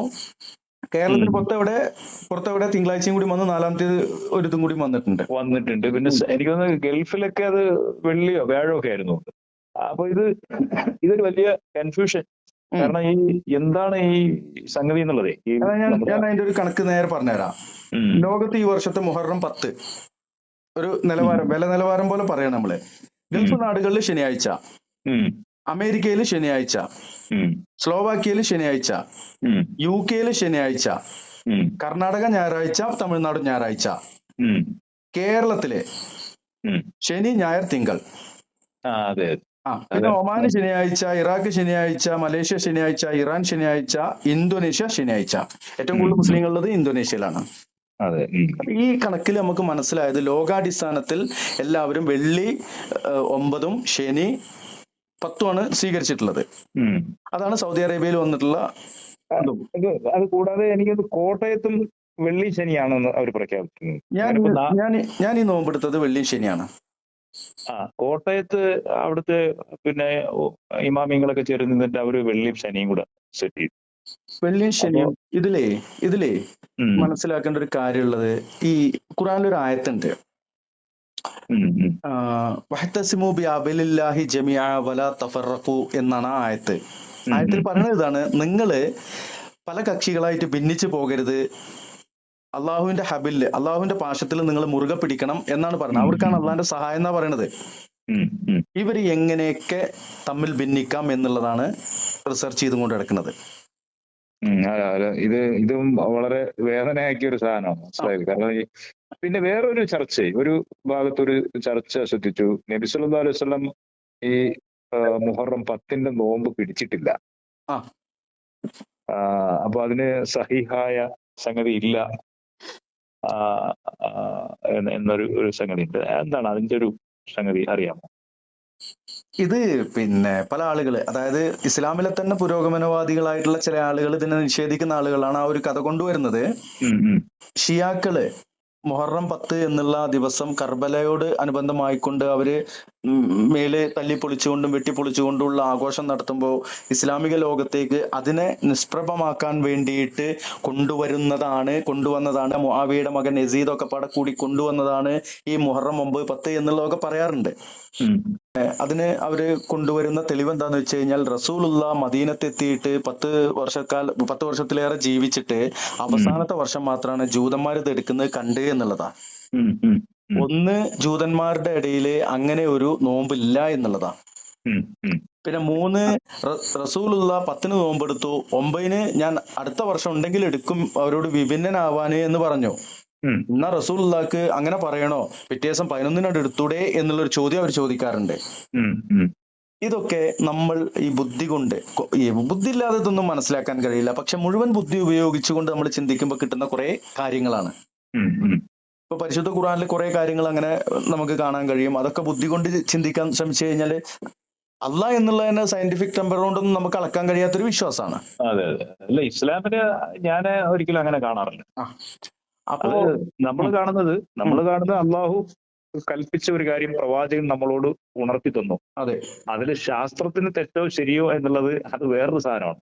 ഇത് അള്ളാഹു നമ്മളോട് കൽപ്പിച്ചത് ദീനായി നമ്മൾ ഉൾക്കൊള്ളണം എന്നുള്ളൊരു വിശ്വാസമാണ് എനിക്കുള്ളത്. അതെ. പക്ഷെ അതിൽ നിന്ന് നമ്മളിങ്ങനെ ഈ കുറെ കാര്യങ്ങൾ, കാരണം പറഞ്ഞാൽ ഈ ആശയക്കുഴപ്പം നമ്മുടെ തലമുറകളെ മൊത്തം സ്വാധീനിക്കുന്നുണ്ട്. അത് സ്വാധീനിക്കുന്നതിൽ പല ആളുകളും നിരീശ്വരവാദികളായി പോകാൻ വലിയ ചാൻസ് കൂടുതലാണ് ഏറെ. അതെ, ഈ നിരീശ്വരവാദി കാരണം ഇപ്പോ ഉദാഹരണം ഇപ്പൊ മുഹറത്തിന്റെ വിഷയം പല ആളുകളും നമ്മളോട് പറയാറുണ്ട്, ഈ പേഴ്സണൽ ടോക്കിലൊക്കെ വരാറുണ്ടല്ലോ. ഈ ആകെ ഒരു ചന്ദ്രന് ഒരു സാധനം വെച്ചിട്ട് ഇങ്ങനെ 4-5 കക്ഷികളായിട്ട് തിരിയുന്ന ഒരു സാധനം ഉണ്ടല്ലോ. ഉം, അത് പേര് പ്രശസ്തി എടുക്കാനാണെന്ന് ചിന്തിക്കുന്ന ചില ആളുകളുണ്ട്. ഉം, ഇത് ഇവരുടെ ഒരു മത പിന്നെ സംഗതിയുടെ ഒരു ഇതാണ് എന്നുള്ള സാധനമുണ്ട്. ഉം, മൂന്ന് ശാസ്ത്രമായിട്ട് യാതൊരു ബന്ധമില്ലാത്താണെന്നുണ്ട്. ഉം. അഞ്ചാമത്തെ യുക്തി ഇല്ലാത്താണെന്നുണ്ട്. എങ്ങനെ ഓരോ മനുഷ്യനും അവന്റെ റേഞ്ച് അനുസരിച്ചാണ് ഇത് ചിന്തിച്ചുകൊണ്ടിരിക്കുന്നത്. അതെ. അപ്പൊ ആ റേഞ്ചിൽ ഒരു വിഭാഗം ആളുകൾ നിരീശ്വരവാദികളും ഉം, യുക്തിവാദികളും ആകാൻ സാധ്യത കൂടുതലാണ്. ഒരു വിഭാഗം ഏത് ഉം, പലരും ആശങ്കയിലും ശക്കിലൊക്കെ നിൽക്കും. ഉം. നിസാം അതേപോലെ ഭായ്, ഞാൻ ഒരു അതേപോലെ കാര്യം ഒരു പറയട്ടെ. ആ ഈ ഈ ഈ മാസപ്പിറവിയെ സംബന്ധിച്ചൊരു കാര്യം പറയാം. അതായത് നമുക്ക് എന്തെങ്കിലും ഇന്നത്തെ നൂതന സാങ്കേതിക വിദ്യകൾ ഉപയോഗിച്ചുകൊണ്ട് ഇന്ന് ചന്ദ്രൻ ഇവിടെ ഉണ്ടോ ഇല്ലേ എന്നുള്ളതൊക്കെ അറിയാനുള്ള സാഹചര്യം ഇന്നുണ്ട്. ഉം, പക്ഷെ അത് എടുക്കാൻ പാടില്ല എന്നുള്ളതിന്റെ ഒരു ഉദാഹരണം എന്താന്ന് വെച്ച് കഴിഞ്ഞാൽ, പ്രവാചകന് വഹിയുള്ള പ്രവാചകനാണ്. അതെ. മഴക്കാറുള്ള ദിവസം ചന്ദ്രൻ ഉണ്ടായേക്കാവുന്ന ഒരു ദിവസം, അന്ന് അവിടെ ചന്ദ്രൻ ഉണ്ടോ ഇല്ലേന്ന് പ്രവാചകന് അള്ളാഹുവിന്റെ അനുമതിയോടെ അറിയാൻ കഴിയുമായിരുന്നു. ഉം, ഉം, ഇന്നത്തേക്കാൾ വലിയ സാങ്കേതിക വിദ്യ എന്ന് പറയുന്നത്, അല്ല, ഇന്നത്തെ സാങ്കേതിക വിദ്യയേക്കാൾ മേലെ നിൽക്കുന്നതാണ് അള്ളാഹുവിന്റെ കഴിവ്. ഉം, ഉം, അതിന്റെ ഒരു ഉദാഹരണമാണ് തീയിനോട് തണുപ്പും രക്ഷയും ആകാൻ പറഞ്ഞത്. ഉം, ഉം, ഉം. 100 കൊല്ലം മുമ്പുള്ള ഒരാളെടുത്ത് ചോദിക്കുകയാണ്, എങ്ങനെയാണ് റൂം തണുപ്പിക്കാൻ. ഞാൻ അതിനോട് ബന്ധപ്പെട്ട ഒരു കാര്യം സൂചിപ്പിച്ചോട്ടെ. ചോദിച്ചോ. അതായത് നമ്മുടെ ഈ കിബില ഉണ്ടല്ലോ, ആ. അത് അള്ളാഹു പറയുന്നുണ്ടല്ലോ, നിങ്ങൾ കിഴക്കോട്ടോ പടിഞ്ഞാറോട്ടോ എവിടേക്ക് തിരിഞ്ഞാലും ഉം, എന്നിലേക്കാണ് മുഖം തിരിക്കുന്നത് എന്നുള്ളൊരു സെയിം. ഉം, ഈ മറ്റൊരു സാധനത്തിൽ നമ്മൾ പരിശോധിച്ച് നോക്കിയാൽ ഇപ്പൊ കിബില ആയിട്ട് സാധനം നോക്കിയാൽ ഉം. കിഴക്കോട്ടോ പടിഞ്ഞാറോട്ടോ സെറ്റ് ആയാലും ഏകദേശം അത് റൗണ്ട് ആയതുകൊണ്ട് ഒരേ ദിശയിൽ തന്നെ എത്തൂലേ. അങ്ങനെയല്ല അത് വന്നത്. അത് ഈ ഓരോ ആയത്തിനും അതിന്റെ സബബുൻ നുസൂലും ഉണ്ട്. ഉം, ഈ ഇത് ഇറങ്ങിയൊരു അവതരണ പശ്ചാത്തലവും കാര്യങ്ങളും ഒക്കെ ഉണ്ട്. ഉം, ഉം. അത് നിങ്ങള് വിദേശത്തായിരുന്നു എന്ന് പറഞ്ഞു, സൗദിയിലായിരുന്നോ? അതെ അതെ, ഞാൻ സൗദിയില് ഉംറക്കൊക്കെ പോയിട്ടുണ്ടായിരുന്നല്ലോ. ഉണ്ട് ഉണ്ട് ഉണ്ട്. അവിടെ ഒരു മസ്ജിദുൽ ഖിബിലത്തൈനി എന്ന് പറഞ്ഞ ഒരു പള്ളിയുണ്ട്. കണ്ടു പോയിട്ടുണ്ട്. ആ പള്ളിയിലാണ് രണ്ട് ഭാഗത്തേക്കും നമസ്കരിച്ച പള്ളിയാണത്. അതെ അതെ, അതില് മാർക്ക് ചെയ്തിട്ടുണ്ട്. അറിയാം, ഞാൻ കണ്ടിട്ടുണ്ട്. അവിടത്തെ ഒരു കിഴക്കും പടിഞ്ഞാറുമാണ് പറഞ്ഞിട്ടുള്ളത്. ഉം, ഉം, ഉം. നമുക്ക് കിഴക്കും പടിഞ്ഞാറും തിരിച്ചാണ്. തിരിച്ചാണ്. നമുക്ക് തിരിച്ചാണ്. ഇനി മറ്റൊന്നുണ്ട്, നമ്മുടെ പടിഞ്ഞാറ് ഇത് വരുന്നില്ല. അവിടുത്തെ കിഴക്കും പടിഞ്ഞാറ്റില് പിന്നെ മസ്ജിദുൽ അഖ്സ വരുന്നുണ്ട്. അപ്പൊ കുറച്ചു കാലങ്ങൾ പ്രവാചകൻ മസ്ജിദുൽ അഖ്സയിലേക്ക്, അതായത് ബൈത്തുൽ മുഖദ്ദസിലേക്ക് തിരിഞ്ഞാണ് നിസ്കരിച്ചിരുന്നത്. അപ്പൊ ഈ അങ്ങനെ നിസ്കരിക്കാനുള്ള സാഹചര്യം എന്തുണ്ടായെന്ന് വെച്ച് കഴിഞ്ഞാല്, കഅബാലയത്തിൽ വിഗ്രഹങ്ങളായിരുന്നു നിരവധി, 360-ൽ പരം വിഗ്രഹങ്ങളായിരുന്നു. അത് കാരണം കൊണ്ടാണ് ഇങ്ങോട്ട് എന്നുള്ള ഒരു ഇത് വന്നത്. കിബില ഇങ്ങോട്ട് തിരിഞ്ഞ് നിസ്കരിക്കാൻ പറഞ്ഞു. പിന്നീട് പ്രവാചകൻ 2 കിബിലയിലേക്കും നിസ്കരിച്ച ഒരു പള്ളിയാണ് മസ്ജിദുൽ ഖിബിലത്തൈനി. ആ ഒരു മസ്ജിദിനെയോ അല്ലെങ്കിൽ ആ ഒരു സാഹചര്യത്തെയോ അടിസ്ഥാനമാക്കിയാണ് ആ ആയത്തുള്ളത്. അങ്ങനെ പറയാൻ കാരണം, ഞാൻ വേറൊരു യുക്തിയാണ് അതിൽ പറഞ്ഞത്. അതന്നെ, ആ യുക്തി തന്നെ ഞാൻ പറഞ്ഞു വരുന്നത്. അതായത് ഉദാഹരണം ഇപ്പോ ഈ സൂര്യനും ചന്ദ്രനും നക്ഷത്രങ്ങളും എല്ലാം ഉണ്ടല്ലോ, അതിന്റെ പ്രകാശം നമ്മൾ കാണുമ്പോഴാണല്ലോ ഈ ഇവിടെ വെളിച്ചം കിട്ടുന്നത്, പെറായിട്ട് വരുന്നത്. പക്ഷെ ഓൾറെഡി ഈ സാധനം അതിന്റെ ഭ്രമണപഥത്തിൽ തന്നെ ഉണ്ടല്ലോ, എങ്ങും പോകുന്നില്ലല്ലോ. ഇല്ല. അല്ല, അതൊരു പിന്നെ ഈ ശാസ്ത്രീയ സാധനത്തിൽ നോക്കിയാൽ എപ്പോഴും കാണാൻ പറ്റും. നല്ല പിന്നെ പവറുള്ള സാധനം വെച്ച് നോക്കി കഴിഞ്ഞാൽ നമുക്ക് വേണമെങ്കിൽ കറുത്തവാവിന്റെ അന്ന് ഈ സാധനത്തിനെ കാണാൻ പറ്റും. പക്ഷെ അത് കണ്ടുപിടിക്കുക എന്ന് പറഞ്ഞത് പ്രവാചക ചര്യയാണ്. അതാണ് ദീൻ. അതെ. അല്ല, അത് ഞാൻ സൂചിപ്പിക്കാൻ വേണ്ടിയാണ്. ആ പറഞ്ഞതിലൊരു കാര്യമുള്ളതേ, ഒന്നും കൂടി അതിലൊരു ക്ലാരിറ്റി വരുത്താം. ഈ കിഴക്കും പടിഞ്ഞാറും എന്നുള്ളത് ആ മസ്ജിദുൽ ഖിബിലത്തൈനി, അല്ലെങ്കിൽ അത് നമുക്കും കൂടി ആപ്റ്റായി ഒരു കറക്റ്റായി വന്നതാണ്. നേരെ മറിച്ച് ആ കഅബാലയത്തിന്റെ അപ്പുറത്ത് 3 സൈഡുകളിൽ എവിടെയെങ്കിലും നിൽക്കുകയാണെന്നുണ്ടെങ്കിൽ ആ കിഴക്കും പടിഞ്ഞാറും തെറ്റും. അതായത് സൗദി അറേബ്യയിൽ തന്നെ ആ ഒരു വാക്ക് തെറ്റി വരുന്ന സ്ഥലമുണ്ട് എന്നാ പറഞ്ഞത്. കിഴക്കും പടിഞ്ഞാറും ആ അവതരണ പശ്ചാത്തലത്തില് ആ ഒരു മസ്ജിദ് ഭാഗത്താണ് 2 ഭാഗത്തേക്ക് തിരിഞ്ഞ് നിസ്കരിക്കുന്ന ഒരു സന്ദർഭം വന്നത്. ഇനി ഈ സൂര്യനിൽ ഇരുന്ന് കഴിഞ്ഞാൽ സൂര്യൻ അസ്തമിക്കണില്ല. ഭൂമിയുടെ കറക്കവും സൂര്യന്റെ ചലനവും ഒക്കെയാണ് ഈ അസ്തമയവും ഉദയവും ഓരോ ഭാഗത്തും ഉണ്ടാവുന്നത്. നമ്മൾ കേരളത്തിലാണ്, നമുക്ക് കേരളത്തില് ഏകദേശം ഒരേ ടൈമാണ്. കേരളത്തിൽ ഏത് സമയത്താണോ ഉദയം ഉണ്ടാവുന്നത്, ഏത് സമയത്താണോ അസ്തമയം ഉണ്ടാവുന്നത്, നമ്മൾ ഈ കേരളത്തിൽ ജീവിക്കുമ്പോൾ അതാണ് അതിന്റെ ഒരു മാനദണ്ഡം. ചന്ദ്രൻ എന്നുള്ളതും ഏകദേശം ആ രൂപത്തിൽ തന്നെയാണ്. ഇത് സൗദി അറേബ്യയില് ഇവരിത് നോക്കാൻ വേണ്ടി മാത്രം അതിന് വലിയൊരു സംവിധാനം ഉണ്ട്. പല രാജ്യങ്ങളിലും ഉണ്ട്. നമ്മുടെ നാട്ടില് ഉണ്ടെങ്കിൽ തന്നെ നിങ്ങളും ഒരു 10 ആളും കൂടിയിട്ട് കാപ്പാട് കടപ്പുറത്ത് പോയിട്ട് ബീച്ചിൽ പോയിട്ട് ചന്ദ്രനെ ദർശിച്ചു എന്ന് കരുതിക്കോളി, ഉം, ഉം, അത് ഈ ലോകം അംഗീകരിക്കൂല. അതെ. എന്നാൽ അതിന് നിശ്ചയിക്കപ്പെട്ട മേലാളന്മാരായിട്ടുള്ള കുറച്ച് ആളുകളുണ്ട്, ഉം, ഉം, അവരത് നിശ്ചയിക്കണം. എന്നാൽ അവര് കാണാൻ സാധ്യതയുള്ള ദിവസം പോകൂല. ഉം, ഉം, ഇപ്പൊ ഇവിടെ മുജാഹിദുകളുണ്ട്, അവര് പോകും. പോയാൽ തന്നെ അവര് പറഞ്ഞത് ഇവര് വിശ്വസിക്കൂല. ഉം, ഉം, അപ്പൊ എന്ത് ചെയ്യും? അവര് കണ്ടാലും കണ്ടതായിട്ട് പറയില്ല. എന്തുകൊണ്ട്? ഇവിടെ ഫിത്ന ഇല്ലാതിരിക്കാൻ വേണ്ടിയിട്ട്. ഉം, ഉം, യഥാർത്ഥത്തിൽ ഈ 3 ദിവസത്തെ വ്യത്യാസം ഇവിടെ വരാൻ കാരണം, ഞാൻ കഴിഞ്ഞ റംസാൻ 2-നൊരു വീഡിയോ ചെയ്തിരുന്നു. അത് ഈ റഫീഖ് സലഫി അതുപോലെ തന്നെ കുറെ ആളുകൾ അത് സംബന്ധമായിട്ട് വിമർശിക്കുകയോ ചെയ്തിട്ടുണ്ടായിരുന്നു. അതായത് നമ്മള് 1-ാമത്തെ ദിവസം അല്ല, റംസാൻ 1-നാണ് ആ വീഡിയോ ചെയ്തത്. റംസാൻ 1-ന് ഞങ്ങൾ നോമ്പ് തുറന്ന് മഗ്‌രിബ് നിസ്കാരം കഴിഞ്ഞിട്ട് പള്ളിയിൽ നിന്ന് ഇറങ്ങിയപ്പോണ്ട് വലിയ ചന്ദ്രൻ ആകാശത്ത്. അപ്പൊ ഞങ്ങള് നോമ്പെടുത്തത് സൗദി അറേബ്യയില് ഇത് ദർശിച്ചു എന്നുള്ള അടിസ്ഥാനമാക്കിയാണ്. അപ്പൊ ചോദിക്കും, നിങ്ങളുടെ നാട്ടിൽ കണ്ടോ എന്നൊക്കെ. ഈ ഹദീസിന് ഒരു പ്രത്യേകതയുണ്ട്. അതായത് നിങ്ങൾ കണ്ടാൽ നോമ്പെടുക്കുക എന്ന് പറഞ്ഞ ഹദീസ്, കണ്ടാൽ എന്നുള്ളതിന് പണ്ഡിതന്മാർ അറിഞ്ഞാൽ എന്നുകൂടി അത് കൊടുത്തിട്ടുണ്ട്. അത് കൊടുത്തിട്ടില്ലെങ്കിൽ സംഭവിക്കുന്ന എന്താന്ന് വെച്ച് കഴിഞ്ഞാൽ, നിങ്ങൾ ഇന്നേ വരെ നോമ്പ് നിങ്ങൾ പറഞ്ഞു കേട്ടിട്ടാണ് ചെയ്യുന്നത്. അവിടെ അറിഞ്ഞാൽ എന്നുള്ളൊരു ഇത് വരുന്നുണ്ട്. ഇപ്പൊ കാപ്പാട് കടപ്പുറത്ത് കണ്ടു കഴിഞ്ഞാൽ മണ്ണാർക്കാട്ടേക്ക് ഇന്ന് ഫോൺ ചെയ്ത് അറിയിക്കണം. പണ്ട് കാലത്ത് ഒരു ഫോണൊക്കെ വരുന്നതിന് മുമ്പേ വെച്ചത് എങ്ങനെ അറിയില്ല. മണ്ണാർക്കാട് കണ്ടാലേ എടുക്കാൻ പറ്റുള്ളൂ. അതെന്തായി? കേരളം എന്നുള്ള ഒരു ഇത് അടിസ്ഥാനമാക്കിയിട്ട് കാപ്പാട് കണ്ടാലോ അല്ലെങ്കിൽ 1-2 ഭാഗത്ത് കണ്ടാലോ എടുക്കാന്നായി. അപ്പൊ അത് എങ്ങനെയാണ് അറിയിക്കുന്നത്? നമ്മൾ ടി വിയിൽ നോക്കിയിട്ട് അറിയുന്നു, അല്ലെങ്കിൽ ഫോണിലൂടെ അറിയുന്നു. ഈ സാഹചര്യങ്ങളൊന്നും ഇല്ലാത്ത സമയത്ത് നിങ്ങളുടെ ഭാഗത്ത് എങ്ങനെയാവും ഇത് കണ്ടിട്ടുണ്ടാവുക? അവിടെ കണ്ടന്ന് എടുത്തിട്ടുണ്ടാവും. അല്ലെങ്കിൽ കാപ്പാടുന്ന് കണ്ടിട്ട് സമസ്ത പ്രഖ്യാപിക്കുമ്പോ നിങ്ങളെടുത്ത് വന്ന് പറയാന് അന്ന് ഫോണും ഒന്നും ഇല്ലാത്ത കാലത്ത്, നമ്മളൊക്കെ ജനിക്കുന്നതിന് മുമ്പ്, അതിൽ നിന്ന് നമ്മളിപ്പോ മാറിയില്ല, ഫോണിൽ കൂടി പറയലായില്ലേ. പണ്ട് സൈക്കിൾ എടുത്തിട്ട് പറഞ്ഞുകൊണ്ടിരുന്ന ഒരു കാലം ഉണ്ടായിരുന്നു 100 കൊല്ലം മുമ്പേ. അപ്പൊ അതിൽ നിന്ന് മാറിയിട്ട് നമ്മളിപ്പോ ഫോണിലൂടെയും അതുപോലെ ടെലിവിഷനിലൂടെയും പ്രാവശ്യം പെരുന്നാള് കാണാനോ അല്ലെങ്കിൽ റംസാൻ കാണാനൊക്കെ വേണ്ടിയിട്ട് വലിയ രീതിയിൽ ലൈവ് കാര്യങ്ങളൊക്കെ ചെയ്തിരുന്നു TV ചാനലുകള്. ഇതൊന്നും ഇല്ലാത്ത 2 മൊല്ലാക്കന്മാര് പോയി നിന്ന് കണ്ടിട്ട് നോമ്പെടുത്തിരുന്ന ഒരു കാലം ഉണ്ടായിരുന്നു. അപ്പൊ അത് ഈ ടെക്നോളജി വളരുന്നതിനനുസരിച്ച് നമുക്ക് അത് അറിഞ്ഞു കഴിഞ്ഞാൽ അത് സ്വീകരിക്കുക എന്നുള്ളൊരു കാര്യമുണ്ട്. പക്ഷെ അത് കാണാൻ വേണ്ടിയിട്ട് നമ്മൾ ടെക്നോളജികളൊന്നും ഉപയോഗിക്കരുത്.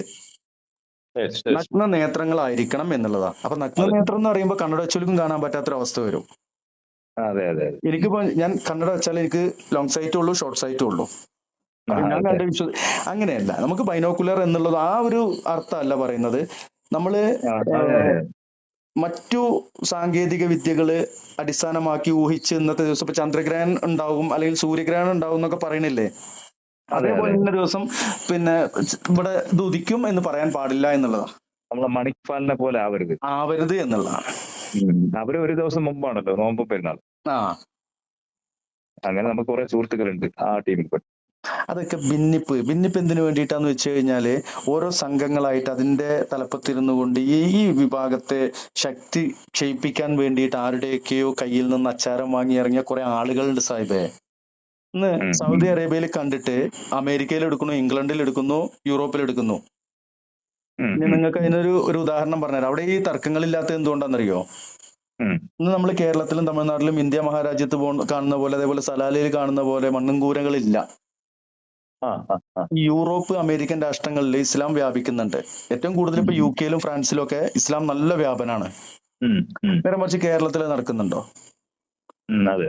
നടക്കാത്തത് മറ്റൊന്നല്ല, നമ്മളിൽ ഏതാ ശരി?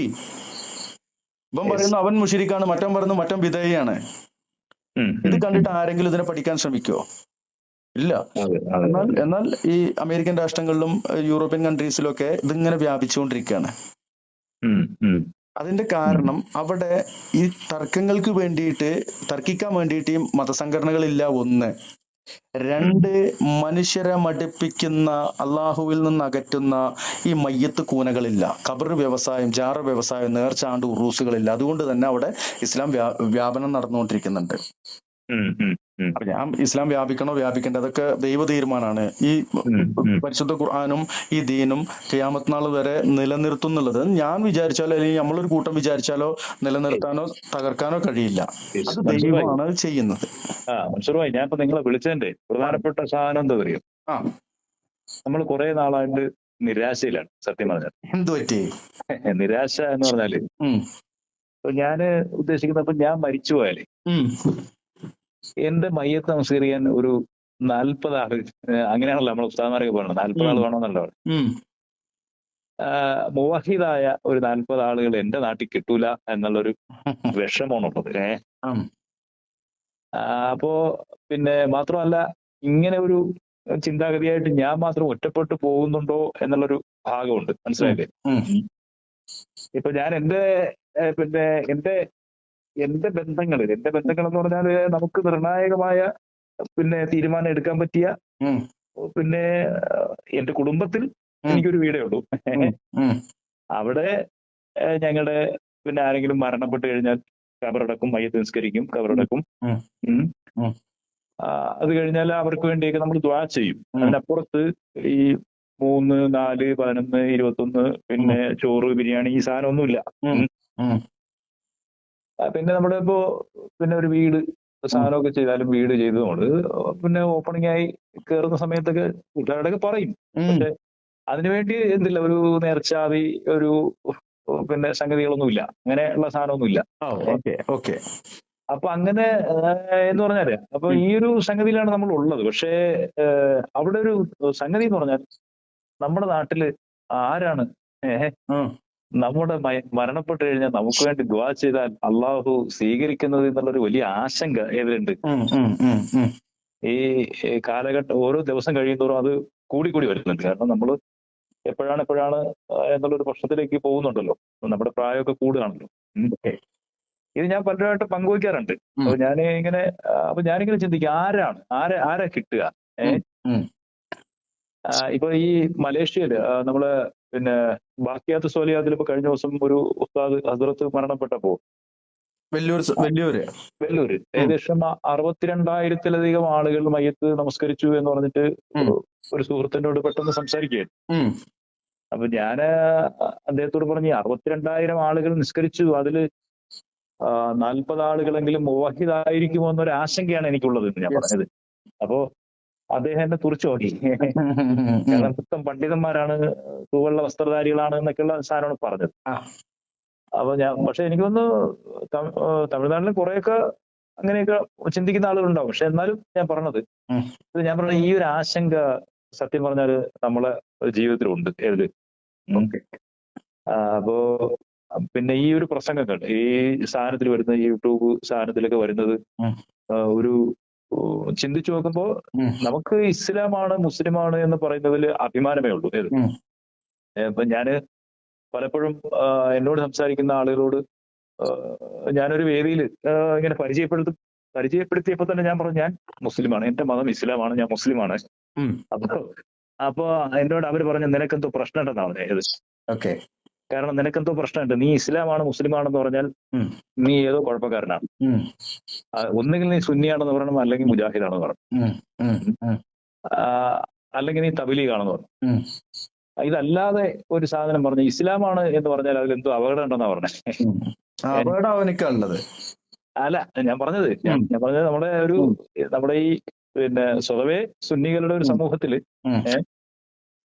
നമ്മൾ അവരുടെ സംഗതിയിൽ ഇടപെടുമ്പോഴും പരിചയപ്പെടുമ്പോഴും നമ്മൾ അവരിൽ പെട്ടതാണ്. പക്ഷെ ഞാൻ അവരോട് പറയുന്നത്, നിങ്ങൾ സുന്നി എന്ന് പറയണ്ട, നിങ്ങൾ സലഫി എന്ന് പറയണ്ട, നിങ്ങൾ മുസ്ലിമാണെന്ന് പറയൂ. നിങ്ങളുടെ മതം ഇസ്ലാമാണെന്ന് പറയൂ. അതിൽ നിങ്ങൾ അഹ്ലു സുന്ന വൽ ജമാഅത്തിന്റെ ആശയം നിങ്ങളിലുണ്ടെന്ന് പറഞ്ഞോളൂ.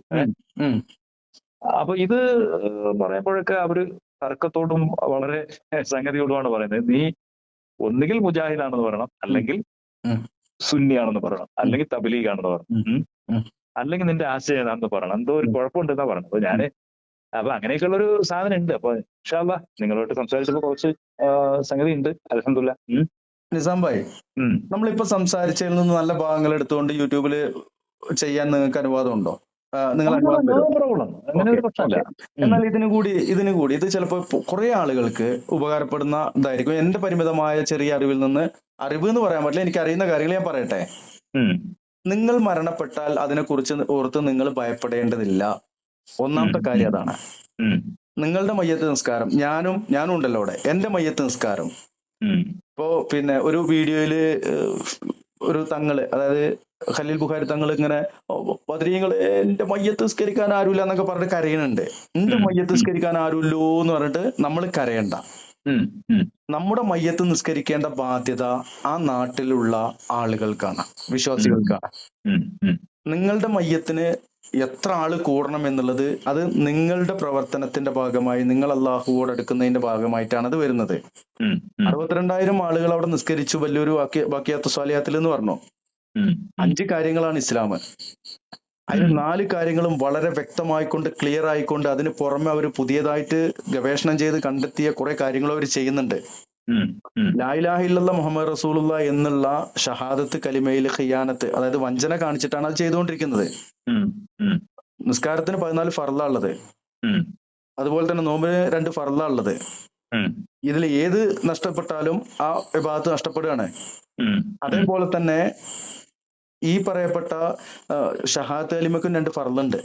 ഉം, അതിന്റെ ഫർള് നഷ്ടപ്പെട്ട് കഴിഞ്ഞാല് ആ ഷഹാദത്ത് കലിമ നഷ്ടപ്പെടുകയാണ്. ഉം, ഉം, നിസ്കാരത്തിന്റെ 14 ഫർളിൽ 1 നഷ്ടപ്പെട്ട് കഴിഞ്ഞാൽ നമുക്ക് പുതുക്കി നിസ്കരിക്കാം. ഉം, ഒന്നു നഷ്ടപ്പെട്ടിട്ടാണെങ്കിൽ ഒന്നു എടുത്തു വന്നിട്ട് വീണ്ടും നിസ്കരിക്കാം. ഉം, അതേപോലെ 14 ഫർളിൽ ഏത് നഷ്ടപ്പെട്ടു എന്ന് നമുക്ക് ഓർമ്മ വന്നാൽ നമുക്ക് വീണ്ടും ആ നിസ്കാരം നിസ്കരിച്ച് അള്ളാഹുവോട് മാപ്പിനപേക്ഷിക്കാം. ഉം, ഉം, എന്നാല് ഈ പറയപ്പെട്ട ഷഹാദത്ത് കലിമയുടെ ഫർള് ഏതെങ്കിലും നഷ്ടപ്പെട്ടു, അവൻ അറിയുന്നില്ല, ഉം, ഉം, ഈ പറയപ്പെട്ട നിസ്കാരം അള്ളാഹ് സ്വീകരിക്കൂല, ഹജ്ജും അള്ളാഹ് സ്വീകരിക്കും. അങ്ങനെ ഒരു കാര്യമുണ്ട്. ഉം, അപ്പൊ നമ്മളിൽ കുറെ ആൾക്കാർ വരിക എന്നുള്ളതല്ല, ഉള്ളത് സഹോദരന്റെ സംസാരത്തിൽ വന്ന മുവഹ്ഹിദുകളാവുക എന്നുള്ളതാണ്. ഉം, ഉം, ഉം, ഇന്ന് നമ്മൾ ഈ പറയുന്ന മുവഹ്ഹിദുകൾ എന്ന് കരുതുന്ന ചില ആളുകളും ഈ സംഘടനാ പക്ഷപാതിത്വം പേര് നടക്കുന്ന ആളുകളാണ്. ഉം, ഉം, ജീവിക്കുന്ന കാലം അത്രയും പരിശുദ്ധ ഖുർആനോട് പരമാവധി ബന്ധം പുലർത്തുക, സ്വഹീഹായ ഹദീസ് എന്ന് മനസ്സിലാക്കി കഴിഞ്ഞാൽ അത് അനുസരിച്ച് ജീവിതം മുന്നോട്ട് നീക്കുക. ഉം, ഉം, ഉം, പിന്നീട് നമുക്ക് വേണ്ടി ആരെങ്കിലും പ്രാർത്ഥിക്കും, നമ്മൾ നമ്മുടെ ഹയാത്ത് കാലത്ത് നമുക്ക് വേണ്ടതെല്ലാം നമ്മൾ ചെയ്യുക. ആര് പ്രാർത്ഥിച്ചിട്ടില്ലെങ്കിൽ പോലും ഉം, എന്നുള്ളൊരു അവസ്ഥയിലേക്ക് നാം അള്ളാഹുവോട് അടുക്കുക. അതിന് നമ്മളുടെ ജീവിതത്തിൽ ഒന്നും ഒഴിവാക്കേണ്ടതില്ല. അതായത് ഹറാമായ കാര്യങ്ങൾ ഒഴിവാക്കിക്കൊണ്ട് ബാക്കിയുള്ള കുടുംബ ജീവിതത്തിൽ ഒരു ഇതും വരുത്താതെ തന്നെ നമുക്ക് മുന്നോട്ട് പോകാൻ കഴിയും. അതെ അതെ അതെ അതെ അത്രേ ഉള്ളൂ ആ ഒരു കാര്യത്തിലല്ല. അതെ മനസ്സിലായി. പിന്നെ ഞാൻ മയ്യത്ത് നിസ്കാരത്തിന്റെ കേസ് പറഞ്ഞല്ലോ. അപ്പൊ എന്റെ മയ്യത്ത് നമസ്കരിക്കുമ്പോ എനിക്ക് ഇങ്ങനെ 100 ആള് വേണം, 500 ആള് വേണം, 50 ആള് വേണം എന്നുള്ള സാധനമല്ല ഞാൻ ഉദ്ദേശിക്കുന്നത്. ഞാൻ ഉദ്ദേശിക്കുന്ന ഒരാളെങ്കിലും നമസ്കരിച്ചാൽ ആ ആള് പിന്നെ നല്ല മുവാഹിദ് ആയിരിക്കുമോ എന്നുള്ള ആശങ്കയാണ്. മനസ്സിലായില്ലേ? അതായത് തൗഹീദിന്റെ കെട്ടുറപ്പ് അത്രയധികം ദുർബലമാണ് സമൂഹത്തിൽ എന്നുള്ളതാണ് നമ്മുടെ ഈ ആശങ്കയുടെ അടിസ്ഥാനം. മനസ്സിലായി. ഒരു പക്ഷേ താങ്കളുടെ അല്ലെങ്കിൽ എന്റെ ഇത് കേൾക്കുന്ന ആരുടെയെങ്കിലും മയ്യത്ത് ചിലപ്പോൾ ലക്ഷക്കണക്കിന് ആളുകളാവും നിസ്കരിക്കുക. എങ്ങനെയാന്ന് വെച്ച് കഴിഞ്ഞാൽ നമ്മൾ ഹജ്ജിന് പോയാൽ മതി, അവിടെ വെച്ച് നമ്മളെ ആ ടൈമാണ് നമ്മുടെ ആ അജല വരുന്നത്. അത് വേറെ പോയിന്റാണ്. ഞാൻ അവിടെ മനസ്സിലാക്കിയ വേറെ പോയിന്റ് ഉണ്ട്. അബൂദർ ഗിഫാരി റളിയല്ലാഹു അൻഹു മരുഭൂമിയിൽ വെച്ചിട്ടാണല്ലോ മരണപ്പെടുന്നത്. അതെ. എത്ര ആളാ മയ്യത്ത് നിസ്കരിച്ചേ? വളരെ ചുരുക്കമായിരിക്കുമല്ലോ. അതെ. അതിലെ യാത്ര പോയിട്ടുള്ള ഒരു യാത്ര സംഘമായിരിക്കുമല്ലോ. അതെ. വളരെ ചുരുങ്ങിയ ആളുകൾ. ഒന്നുകിൽ 40, അല്ലെങ്കിൽ 3, അല്ലെങ്കിൽ 7, അല്ലെങ്കിൽ 11.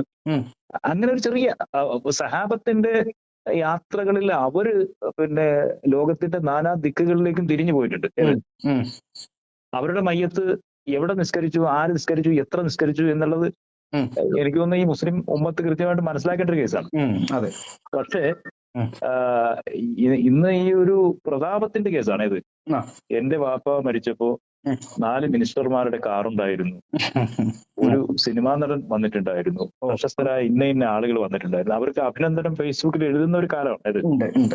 അവിടെ മയ്യത്ത് നിസ്കാരത്തിന്, എന്റെ വാപ്പയുടെ മയ്യത്ത് നിസ്കാരത്തിന് വേണ്ടിയിട്ട് ഇത്ര 1.5 കിലോമീറ്ററാണ് കാറുകൾ ഒതുക്കിയിരുന്നത്. ഇങ്ങനെയുള്ളൊരു പിന്നെ ഒരു ആഢ്യത പറയുന്ന ഒരു കാലത്താണ് നമ്മൾ പറയുന്നത് എന്ത്, ഈ ആളുകളിൽ എത്ര ആളുകൾ പിന്നെ ദുആ ചെയ്താൽ ഇജാബത്തുള്ള ആളതിൽ ഉണ്ടാവും എന്നുള്ള പറഞ്ഞാൽ അള്ളാഹു സ്വീകരിക്കുന്ന ഒരു ദുആയുടെ ഒരാള് ആരാകും എന്നുള്ളൊരു ആശങ്ക. അതാണ് വിഷയം. മനസ്സിലായില്ലേ? അപ്പൊ ഞാൻ അതാണ് നമ്മൾ അല്ലാതെ ഇപ്പോ പിന്നെ സഹാബത്തിന്റെ സംഗതിക്ക് നമുക്ക് ഏകദേശം ഒരു ധാരണയുണ്ട്. കാരണം അവരുടെ മയ്യത്ത് എങ്ങനെയാണ്, എത്രയാണ്, ഏത് അളവിലാണ്, എന്താണ് അതിൽ അള്ളാഹു എന്താണ് നിശ്ചയിച്ചിരിക്കുന്നത് എന്നൊക്കെ നമുക്ക് ധാരണയുണ്ടല്ലോ. ഞാൻ നമ്മുടെ സമൂഹത്തിന്റെ ഒരു പൊതുചിത്രമാണ് ഇങ്ങനെ. അതിൽ നമ്മുടെ സഹോദരന്മാരുണ്ട്, നമ്മുടെ ബന്ധുജനങ്ങളുണ്ട്, നമ്മുടെ സൗഹൃദ വലയമുണ്ട്. ഈ ആളുകളെല്ലാം ഉൾക്കൊള്ളുന്ന ഈ സമൂഹത്തിന്റെ ഒരു ദയനീയാവസ്ഥ കൂടിയാണ് നമ്മൾ ചിന്തിക്കുന്നത്. മനസ്സിലായില്ലേ? വേദനിക്കുന്നത്. അത് ആ ഒരു വിഷയം മാത്രമല്ല, വേറെ ഒന്ന് രണ്ട്. ഇപ്പൊ നജാഷിയുടെ മരണം, അതേപോലെ തന്നെ മദീന പള്ളി അടിച്ചു വരുന്ന ഒരു സ്ത്രീ മരണപ്പെട്ടപ്പോ റസൂലുള്ള ഖബറിങ്ങ പോയി നിസ്കരിച്ചത്, അങ്ങനെ കുറെ ഉണ്ട്. മയ്യിത്ത് നിസ്കാരം അത് നമ്മുടെ മരിച്ചവന്റെ ഇതിൽപ്പെട്ടതല്ല. നമ്മൾ പ്രാർത്ഥിക്കുക, ദൈവത്തോട് പ്രാർത്ഥിക്കുക, അത്രേ ഉള്ളൂ.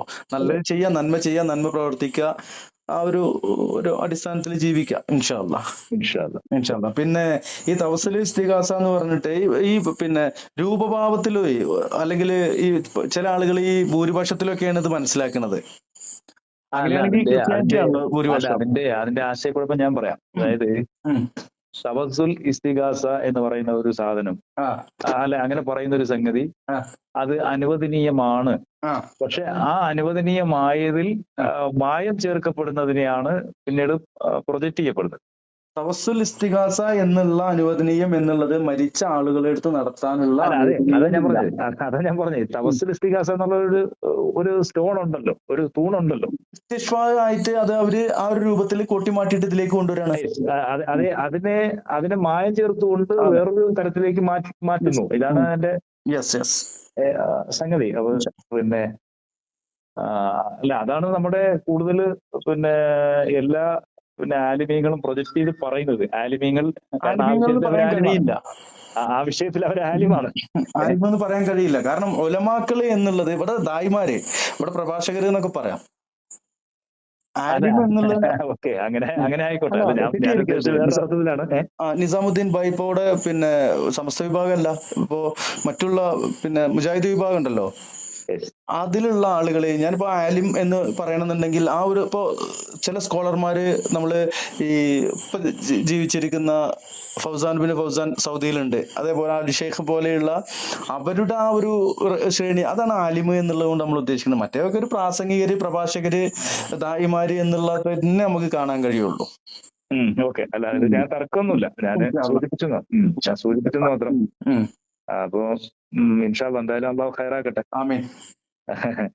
അപ്പോ നമുക്ക് വേറൊരു അവസരത്തിൽ വിളിക്കാം. ഇൻഷാ അല്ലാഹ്. വിളിച്ച് സംസാരിച്ചതിൽ സന്തോഷം. കുറെ ടൈം എടുത്തല്ലോ. ഓക്കെ. അലൈഹിസ്സലാം വറഹ്മത്തുള്ളാഹി.